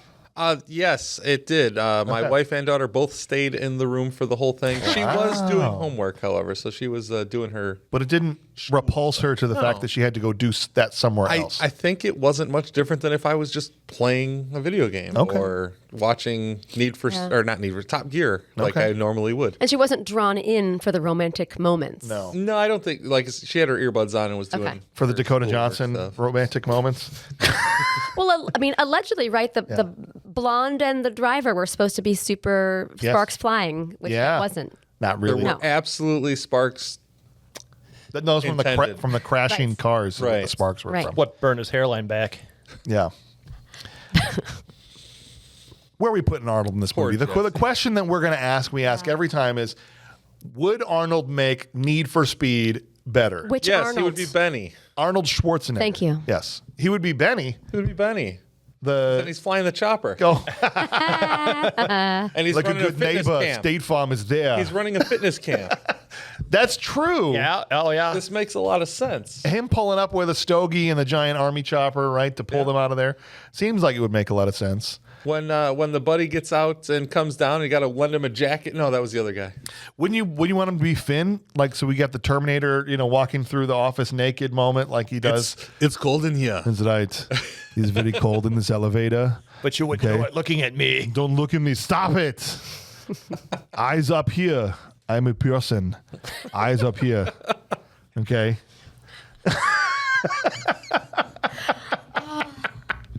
I always thought that was funny in T2 when he walks past that waitress. She just does the full on. I'll have what he's having. Oh, wrong movie. I just want to make sure I never come back here. Okay. Yeah, I think he could have been Finn. I don't know if he could have been Toby because I don't know if he fits in the cars. Leg would be out of one window. I don't think he could get inside of an Agaris. He'd fit in the cars. You think so? Clarkson Clarkson drives can these barely things. fit in those things. Well, he's like 6'4", Clarkson. Yeah, they try to stuff him. I know, but Arnie's wide. Yeah, I know he's but- not 6'4", but he's broad-shouldered. You get him in one of those things, and he's just the frame is just him like this with the ceiling, and he's like, "Okay, it's time to go now, Petey." They'd have bubble tops on all the cars. He can't see out the rear view mirror because it's on the other side of the way his head's turned. Well, you can't see out the rearview mirror because it's a supercar. Oh, they That's don't have them. Yeah, That's right. They're just not good. Well, what are you gonna do? I could put Arnold in there. I don't think Toby works as much as I'd like Aaron Paul to be replaced in this movie. You need another short guy. Stallone. Yeah. Too old at this point, probably. Probably better to put Stallone than an Austrian in a movie about a race. Yeah. Wow. The hell is that? Come on, dude. That was such a stretch. I know. I'm off his face right now because I was thinking of him as Monarch instead. I was just thinking the same thing. He could have been Batman. As Michael Keaton's part. Yeah. Yes. Even though Michael Keaton really seemed to enjoy it. Yeah, he's just. Well, it would lend itself well to a superstar, as Yeah. it did, That's right. because you could legitimately have Arnold come in for 2 days and shoot the whole thing and be done. If Toby had a decent car, then he could be in the race, but he's not going to be in my race because he drives a piece of junk. Right? And then later on, he could say, races race, cops should eat donuts. But if I would say donuts, it'd just be like schnitzel or Right. something. Strudel. Strudel. That was the word. Yes. That's what I was Cops should be looking for. eating some delicious Schnitzengruben. Schnitzengruben. Yeah. Tim Hasso playing along goes, I think Arnold is Monarch doing unhinged play-by-play There would it have been is. fun. This is for Little Pete. The spots are all set for the daily. That's a good one, Tim. Alan Brown also playing along says Arnold as Monarch. Michael Keaton plays an over-the-top caricature of himself. I think Arnold will blow the roof off the building, being an amalgamation of his best movie traits. Right? He'd be just calling out one-liners, bus crash, Yeah. stick around, like whenever, the dude sends the freaking car out. I want a T-bone steak. Anything. Even you can use his line. You should not drive and bake. Take any line he's ever done before. I don't do requests because people are calling in, I choose. It's my show. It's my show. Shut up. Stop it. Vince Hines also playing along says the obvious answer is Dino. Dino. Imagine Aaron Paul staring at Arnold's belly button during their face-off with each other and trying to act all hard like he's going to step up to Arnold's. Like he walks up 2 steps to the bar That's and right. then like, come over here. Come over here. I'm on the bar. He goes, but what about Julia? Just gender bend the role. He's like a bodyguard who has to make sure he doesn't ruin the car. But then they fall in love. They still fall in love. He's afraid of heights. The chemistry would be the same. That's right. Why is it Go like without moving me. to us? Please win this race for Petey. But if they became like true best friends, I'd love that. Then driving stunts and store scenes would be awesome. Yeah. I'm not sure Toby catches him when he jumps, but Oh, he does. He does, but they just fold. I can't. I'm too afraid. I'm afraid of heights. And it just like pops up, game over. And they have to start again at the beginning. Dun, dun, dun, dun. Just lands on him, just crushes him. He's like, listen to me, officer. I'm just from the South. I'm from Alabama. And he's good to do it. This is me doing the Southern Throw a accent. super tiny suitcase down right. the stairs. Throws a super tight elements. Yeah, there'd be all kinds of ways. But I'm confident in that if you put, and I know it made money, but it was seen as a disappointment. You put Arnold in Need for Speed, it's an all-time mega hit. I have no doubt. Have him racing in the Lamborghini as Dino across from. It's Toby versus Arnold in the final race. I mean, how much more gas would you have to expend to move Arnold 270 miles an hour? None. Negligible. Okay. Just, I don't know. That's why I got to check on these things. Half gallon. Half gallon, No. at least. I mean, the cars weigh so much more than the human occupants anyway. So even doubling. yeah, you're right. I keep thinking about him like with his Terminator skeleton. Like anytime he was anywhere, just the whole car would sink, when he got into it because he was 1,000 pounds. Right. But Yeah, no, you're right. Just Arnold like himself doesn't actually have a Terminator and a skeleton inside of him. Of course, I know that. Do you? Apparently not. All right, guys, let's do some awards, and we'll start off, as we always do, with the most prestigious award we give out, the Will Patton Award for Intensity. You want a war? I'll give you a war! I don't want them to gain another yard. You blitz all night! And if they cross the line of scrimmage, I'm gonna take every last one of you out. You make sure they remember forever the night they played the Titans. Yeah. What are you doing with a gun in space? All right, Will. Man, there were people that were trying to be intense in this movie, that were acting as hard as they possibly could. But we'll see who everyone thought was the most intense performance. Not even necessarily a good performance, but the most intense. Mel, we start with you as you are in the seat that starts first. Who is your nominee for the Will Patton Award? You know, I got to go with Benny. With Kid Cudi. Kid Cudi or Kid Cudi. I don't know. Yeah, I think it's Cudi, but I could be wrong. Yeah. Either way. Yeah. No, Benny was cool. I liked him. Benny was good. I thought out of all the friends, he was my favorite. He was the most animated. Certainly. That kept his clothes on. Yeah. Out of those, sure. Tim Hostler goes, the only performance movie with any intensity is Michael Keaton as Monarch. He wasn't on screen much, but he chewed through every bit of scenery they put in front of him. He was like a coked up love child of Beetlejuice and Wolfman Jack. Google it, youngsters. Yes. The man. He is the Wolfman Jack. That's right. The man is a legend and proves it here yet again. So we've got a vote for Kid Cudi and we have a vote for Michael Keaton as we go over to Nicole. This is hard for this movie, and usually there's someone obvious that I like to pull out, but I've had a hard time.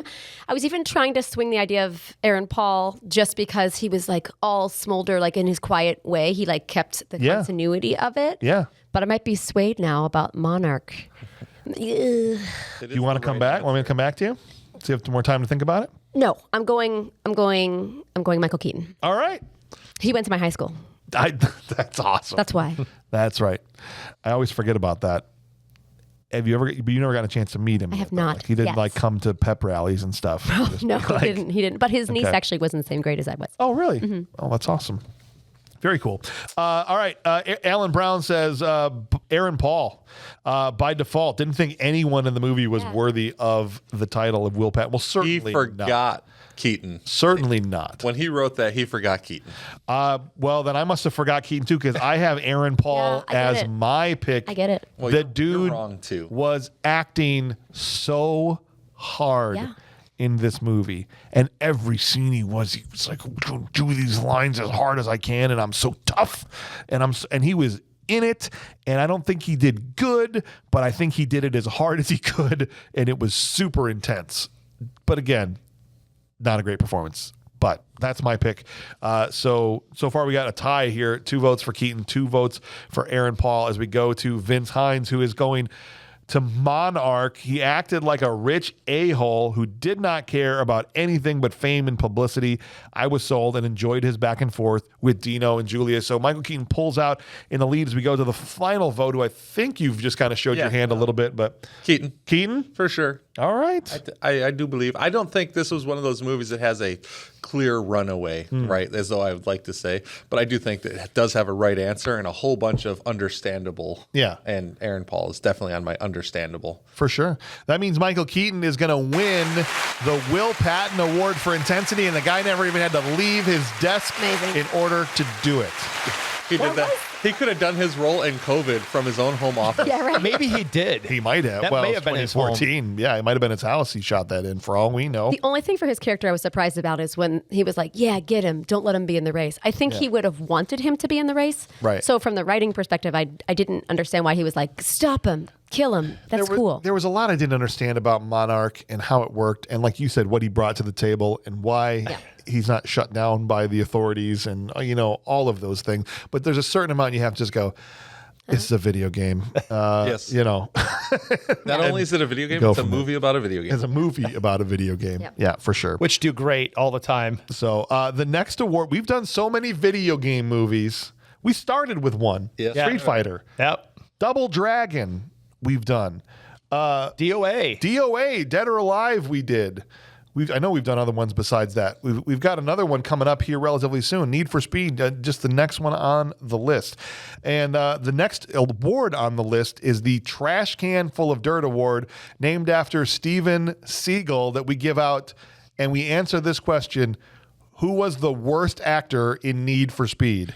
Trash can, oh trash can, it's a trash can full of dirt, yeah. Love never dies, and neither do they. Love is eternal, and that's a long time. All right, you guys. Who delivered a performance on par with a trash can full of dirt? Mel? There's just so many of them. And again, I'll reiterate, this is not the character you hated the most. It's not a career award. This person is a terrible actor, period. In this movie, they didn't have it. I got to go Anita. Are you going Dakota Johnson? I hate it. The fact that she just was there for why. Could have been anybody. It could have been literally a guardrail. Would have taken out her brother too. Yeah. Oh my gosh. Wow. I mean, there'd be some character development there at least. Yeah. Okay. Tim Hosser goes, "Oi, so many performances in this movie are contenders. This is a murderer's row of awful, like the 27 Yankees of terrible acting." Do we go with Wish Paul Walker, Aaron Paul? Wow. Do we go with Dominic's Dino the Human Charisma Vacuum? Maybe. We have Ludacris at home, Kid Cudi.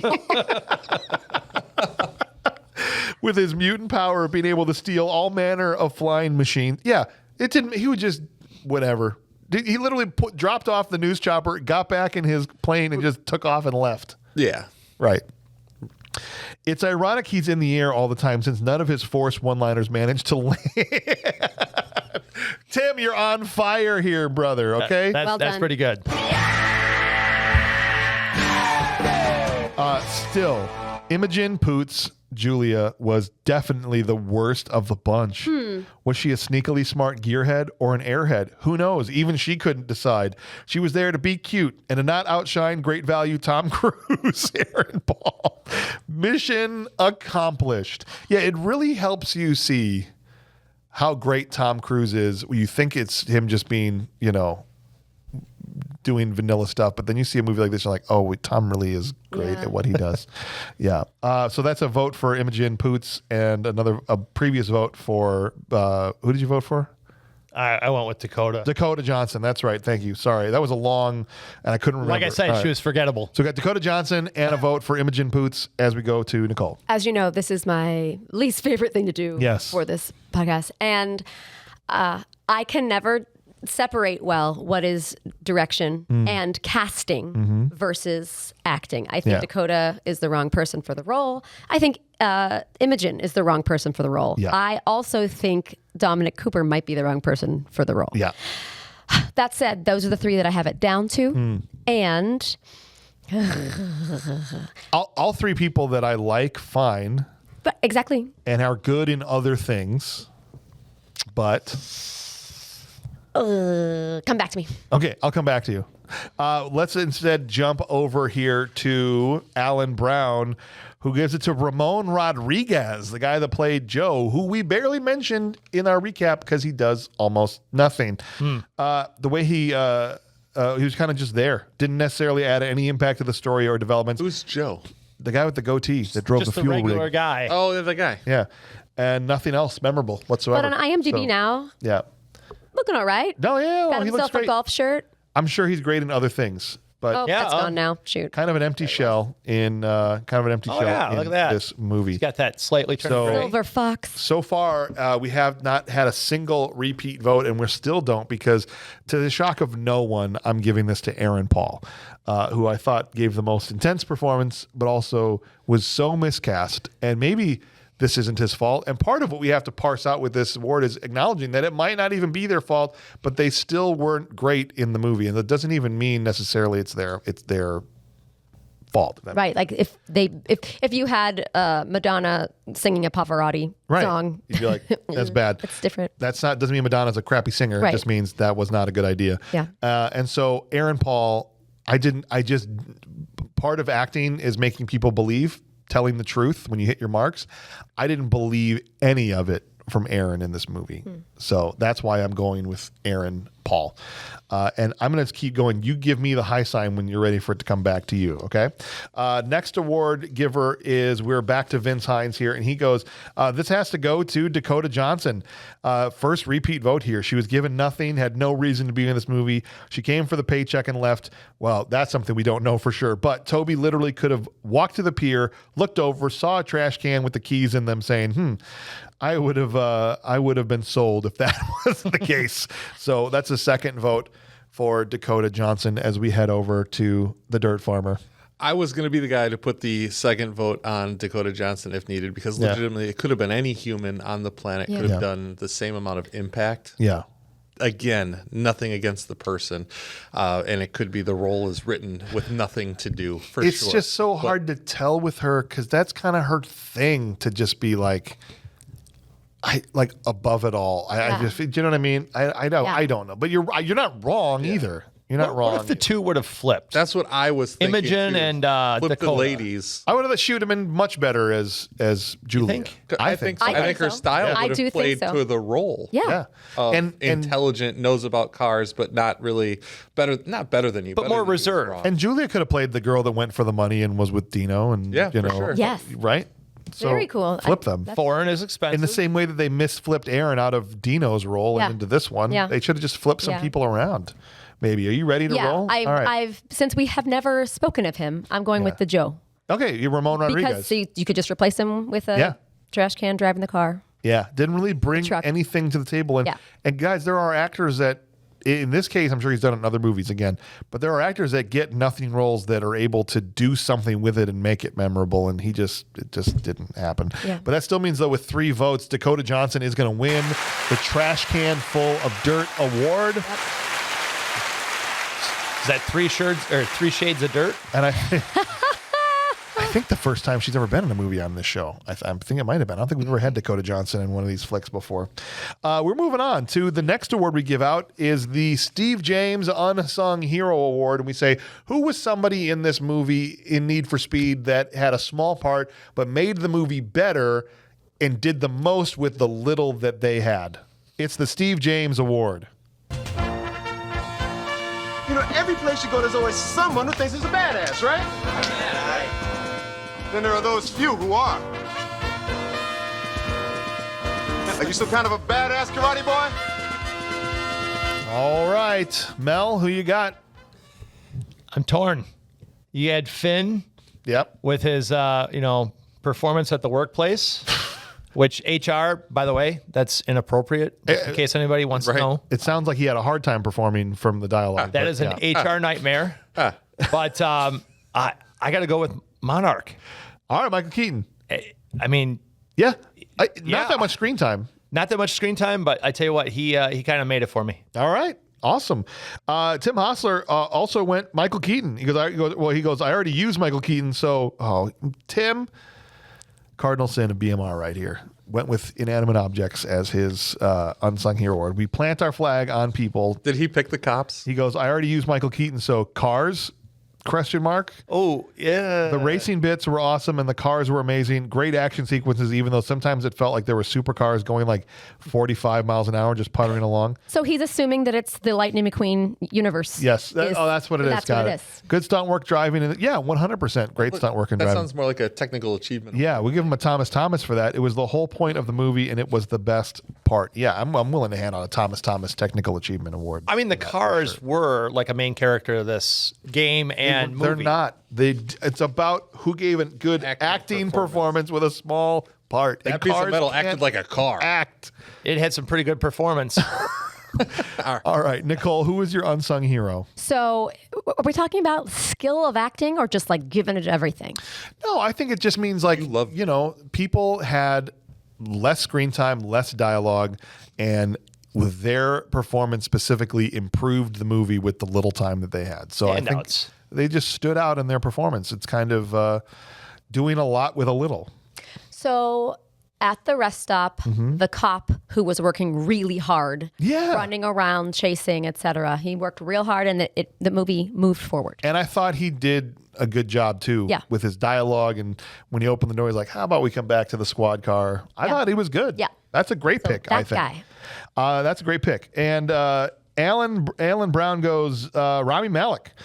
Finn, the way he quit his job sold me. I always enjoy watching someone burn the bridge on their way out the door. Shows commitment to their decision. And we're spraying to all fields here. I don't think we had a repeat vote yet. I went with Kid Cudi. I thought Benny, I was like, okay, the really small parts that they didn't have a lot to do were his buddies, basically. Right. And so I was like, out of the buddies, who did the best? And I think he was the most like a fully fleshed character that, even though, some of his one-liners and "call me Maverick" over and over again. Liar one. Whatever. Because they were joking about how he's never actually flown a chopper and all this stuff. But I actually really liked his character. The final scene of him jazzercising in the jail, aside, I thought he was really good. So that's my pick for that. And let's see what Vince Hines had to say here. He goes, look, the obvious answer is Dino, but what about Julia? Oh, no, I'm reading the wrong part here. Up here. Benny deserves this spot. Oh, Kid Cudi with a close, with some good flying vehicle cameos. I was sad when he had to go to jail, but I'm happy he still got to watch the race, even though it's illegal. He made it better by being a good buddy to Toby. So that is a second vote for Benny, but still lots of people on the table here, Clint. I was going to go with Finn because I thought it was hilarious, this scene, quitting his job, like, I'm out. I don't want to come back ever. All right. I've definitely had some jobs I wanted to walk away from hard. Not like that kind of hard. That's not what I meant. I understand. And you went with Michael Keaton? Yeah. Okay. So since we have a tie between Benny and Finn, if you guys had to pick between those two, who would you go with? I already said Finn. You would go with Finn? Yeah, if I had to pick. If you had to pick? Finn. Okay. Just so we have a winner here, we're going to give this to Rami Malek, winning the Unsung Hero Award. I still want someone else in that role instead. Yeah. I generally will leave things as a tie if everyone at the table has voted for one of those two people. But if there is somebody that could break the tie, I like to break the tie, if that makes sense. Now, I have a theory. Yes. That, is anyone familiar with The New Girl, the TV show? Oh, yeah, If you kind of Nick Miller. mush like those characters in with this movie, that's like what they did to it instead of the Fast and the Furious. Yes. And if Rami Malek was played by Max Greenfield, like, can you imagine how funny?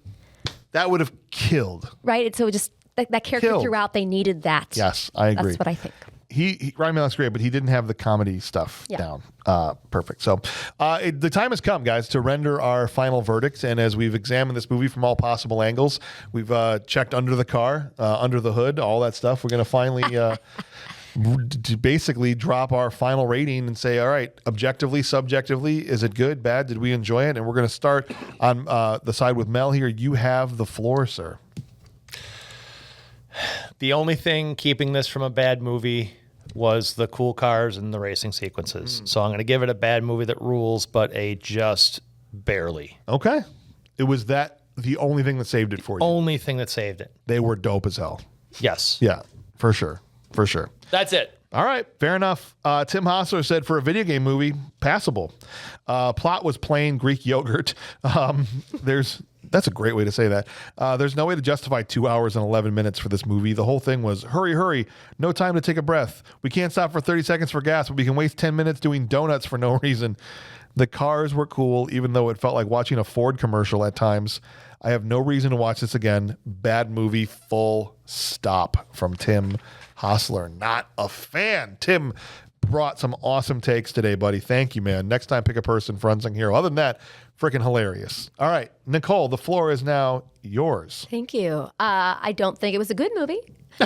And I am not a gearhead. I'm not a car person, but I would say for those who are, and I enjoyed some scenery, I think we could add the bad movie that rules because of, actually, just as Mel said, it's watchable. You'd like to fast forward to those parts. You can enjoy those parts. Okay. And I don't think Aaron Paul did poorly. Oh, okay. I actually think he did well in what he was given. Oh, interesting. So we totally came to different points on his performance. And that's what's beautiful about this is. I'm glad You that guys you said have to that. hate each other on the internet now forever. No, we Arg. don't. I'm glad that you said that because I was just the only one saying he was I'm glad there was somebody else that thought differently because I'm sure there's people out there listening that feel differently too. Alan Brown said, look, overall, I think this is probably a good movie for its intended audience. I personally don't care much for car movies. I think almost all of them are terrible. I don't think this is a straight up bad movie, but I'd probably never purposely watch it again, so it doesn't rule. Objectively, it's a good enough movie, Alan. Way to not give an answer. We don't know what Alan's final rating is, but we appreciate you playing along, Alan. Thank you, sir. He said he wouldn't watch it again, so that's kind of the thing. If you think, it sounds like he thinks it's a good movie that sucks. Right. Because I think he's saying it's a good movie for who would want to watch it. Good enough. Fair enough. And then, but I wouldn't watch it again. That's the very rare, but used occasionally, objectively good movie that sucks and I don't want to watch it. There you go. We don't get those very often. Look, I'll say this. I think this movie, and specifically Aaron Paul's performance and Dominic Cooper, and like I said, I won't beat this dead horse, but it really shows what happens when you've got a truly charismatic, capable lead in a movie like this. It absolutely makes all the difference in the world. I think this movie only succeeds on the strength of its racing sequences, which were legitimately thrilling. Well done. Big practical effects guy. You could tell it was legit. And so for that reason alone, I'm giving this a bad movie that rules. I'm very similar to where Mel is on this. Some okay-ish writing from a very talented writer, okay, with a huge resume. Writing wasn't fantastic, not like a ton of memorable dialogue or anything like that, but good enough on the car sequences. So I would say I would watch this again if it was on, just to see the De Leon again or whatever, because that stuff was cool, but ultimately a bad movie that rules for me. And finally, Vince Hines says, look, he wants to give it a Thomas, and I'm not sure if this is the right way to use this, but I truly loved all the technical shots, the vehicles, the stunts, the close and far POV shots. No, this is exactly what that's for, man. They killed that stuff. Final rating, he says, having come into this playing roughly all the games, I have low expectations, but a high ceiling if done right. And I explained this simply going back to the food anecdotes. You go to a restaurant that looks run down on the outside, but the food is good as hell and cheap. Vince, you're not kidding. Some of the best food I've ever had in my life were in buildings that looked like they were going to fall over on the side of a road somewhere. Sure, give or take some lines don't work, but all the car work and story relates to the games in my eyes. This is a bad movie that rules on the border of a good movie. If you love the games, turn your brain off and watch some cars blow up. Enjoy yourself, as Vince says, and I agree with him. It's good for that. And finally, Clint, you have the floor, buddy. All right, well, as the target audience checking in. Loved the games, played the games, love the cars, drive the cars. This is a good movie. It may not be the best movie in the world. I watched it when it came out. I enjoyed it. I just watched it again. I enjoyed it. I haven't watched it in between, so it's not like a great movie on my rotation list. Let's go. If this movie were ever on my TV when I walked in, because I left it on when I left, I'm not turning it off until the movie's over to find whatever else I wanted to watch. Right. So this is a good movie. I'm going to take it, and I enjoy it. Look at that. We've sprayed to all fields with this. This is the very rare movie that got all 4 of our ratings. Bad movie straight up, bad movie that rules, good movie that sucks, and a straight up good movie vote. It's the rare film that can elicit that wide of a response from so many different people. I freaking love that. So thank you guys for sitting through this. I have 2 notes. First, I thought of another trash can, the investor. Oh, yeah. Could have just been R2-D2 just rolling. And how about the investor's wife, too? Sure. You remember her? Sure. Hardly. Yeah. She was the director's wife. Oh. That's why she was in the movie. Amazing. Yes. Amazing. Did you notice that this was really like 5 movies in one? Yes. So 9. You had, I guess, but you had your buddy film. Yep. You had your road trip film. Yep. You had your heist film. You had your getting the band back together film. Totally. You had the race. You had the save the orphanage. I guess that's 6, but I mean it. Now, and the revenge film too. Now James has to leave it in. And so the other thing I was going to say is I think this movie would have been better if it just put more music in. 100%. Yes. And 100%. slow motion something. Yes.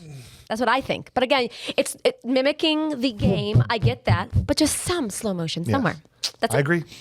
But if we're now, There was someone final who note. died, but that's about it. That's true. Final note, though, I do want to put a emphasis on this. As a representation of Need for Speed, I thought they killed it.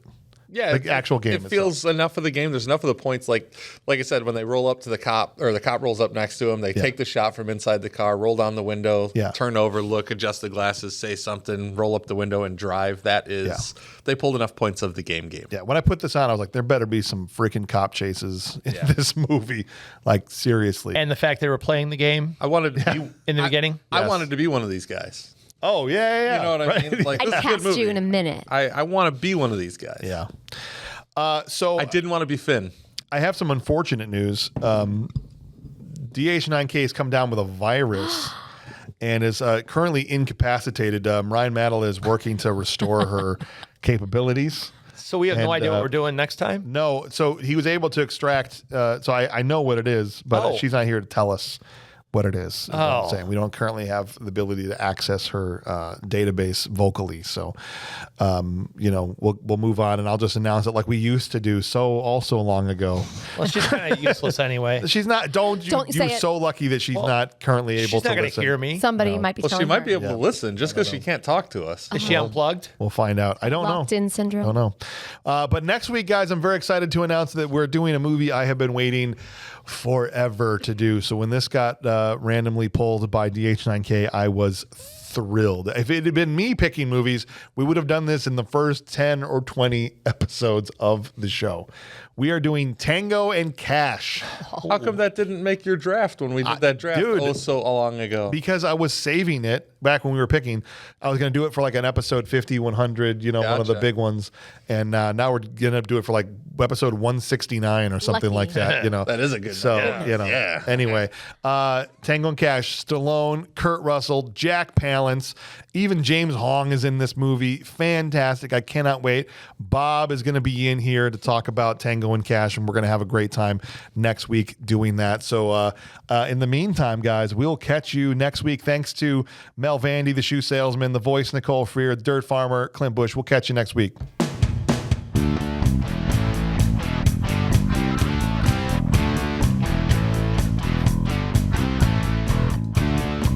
I got a need for speed and for shoe implants. Wow. I got visions. Mel, could you imagine the number of lifts you could have sold on this set? We got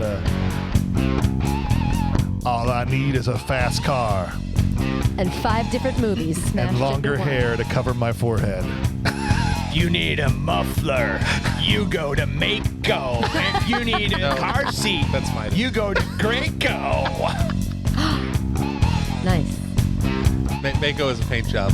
Oh yeah. Aaron Paul's going to do just fine.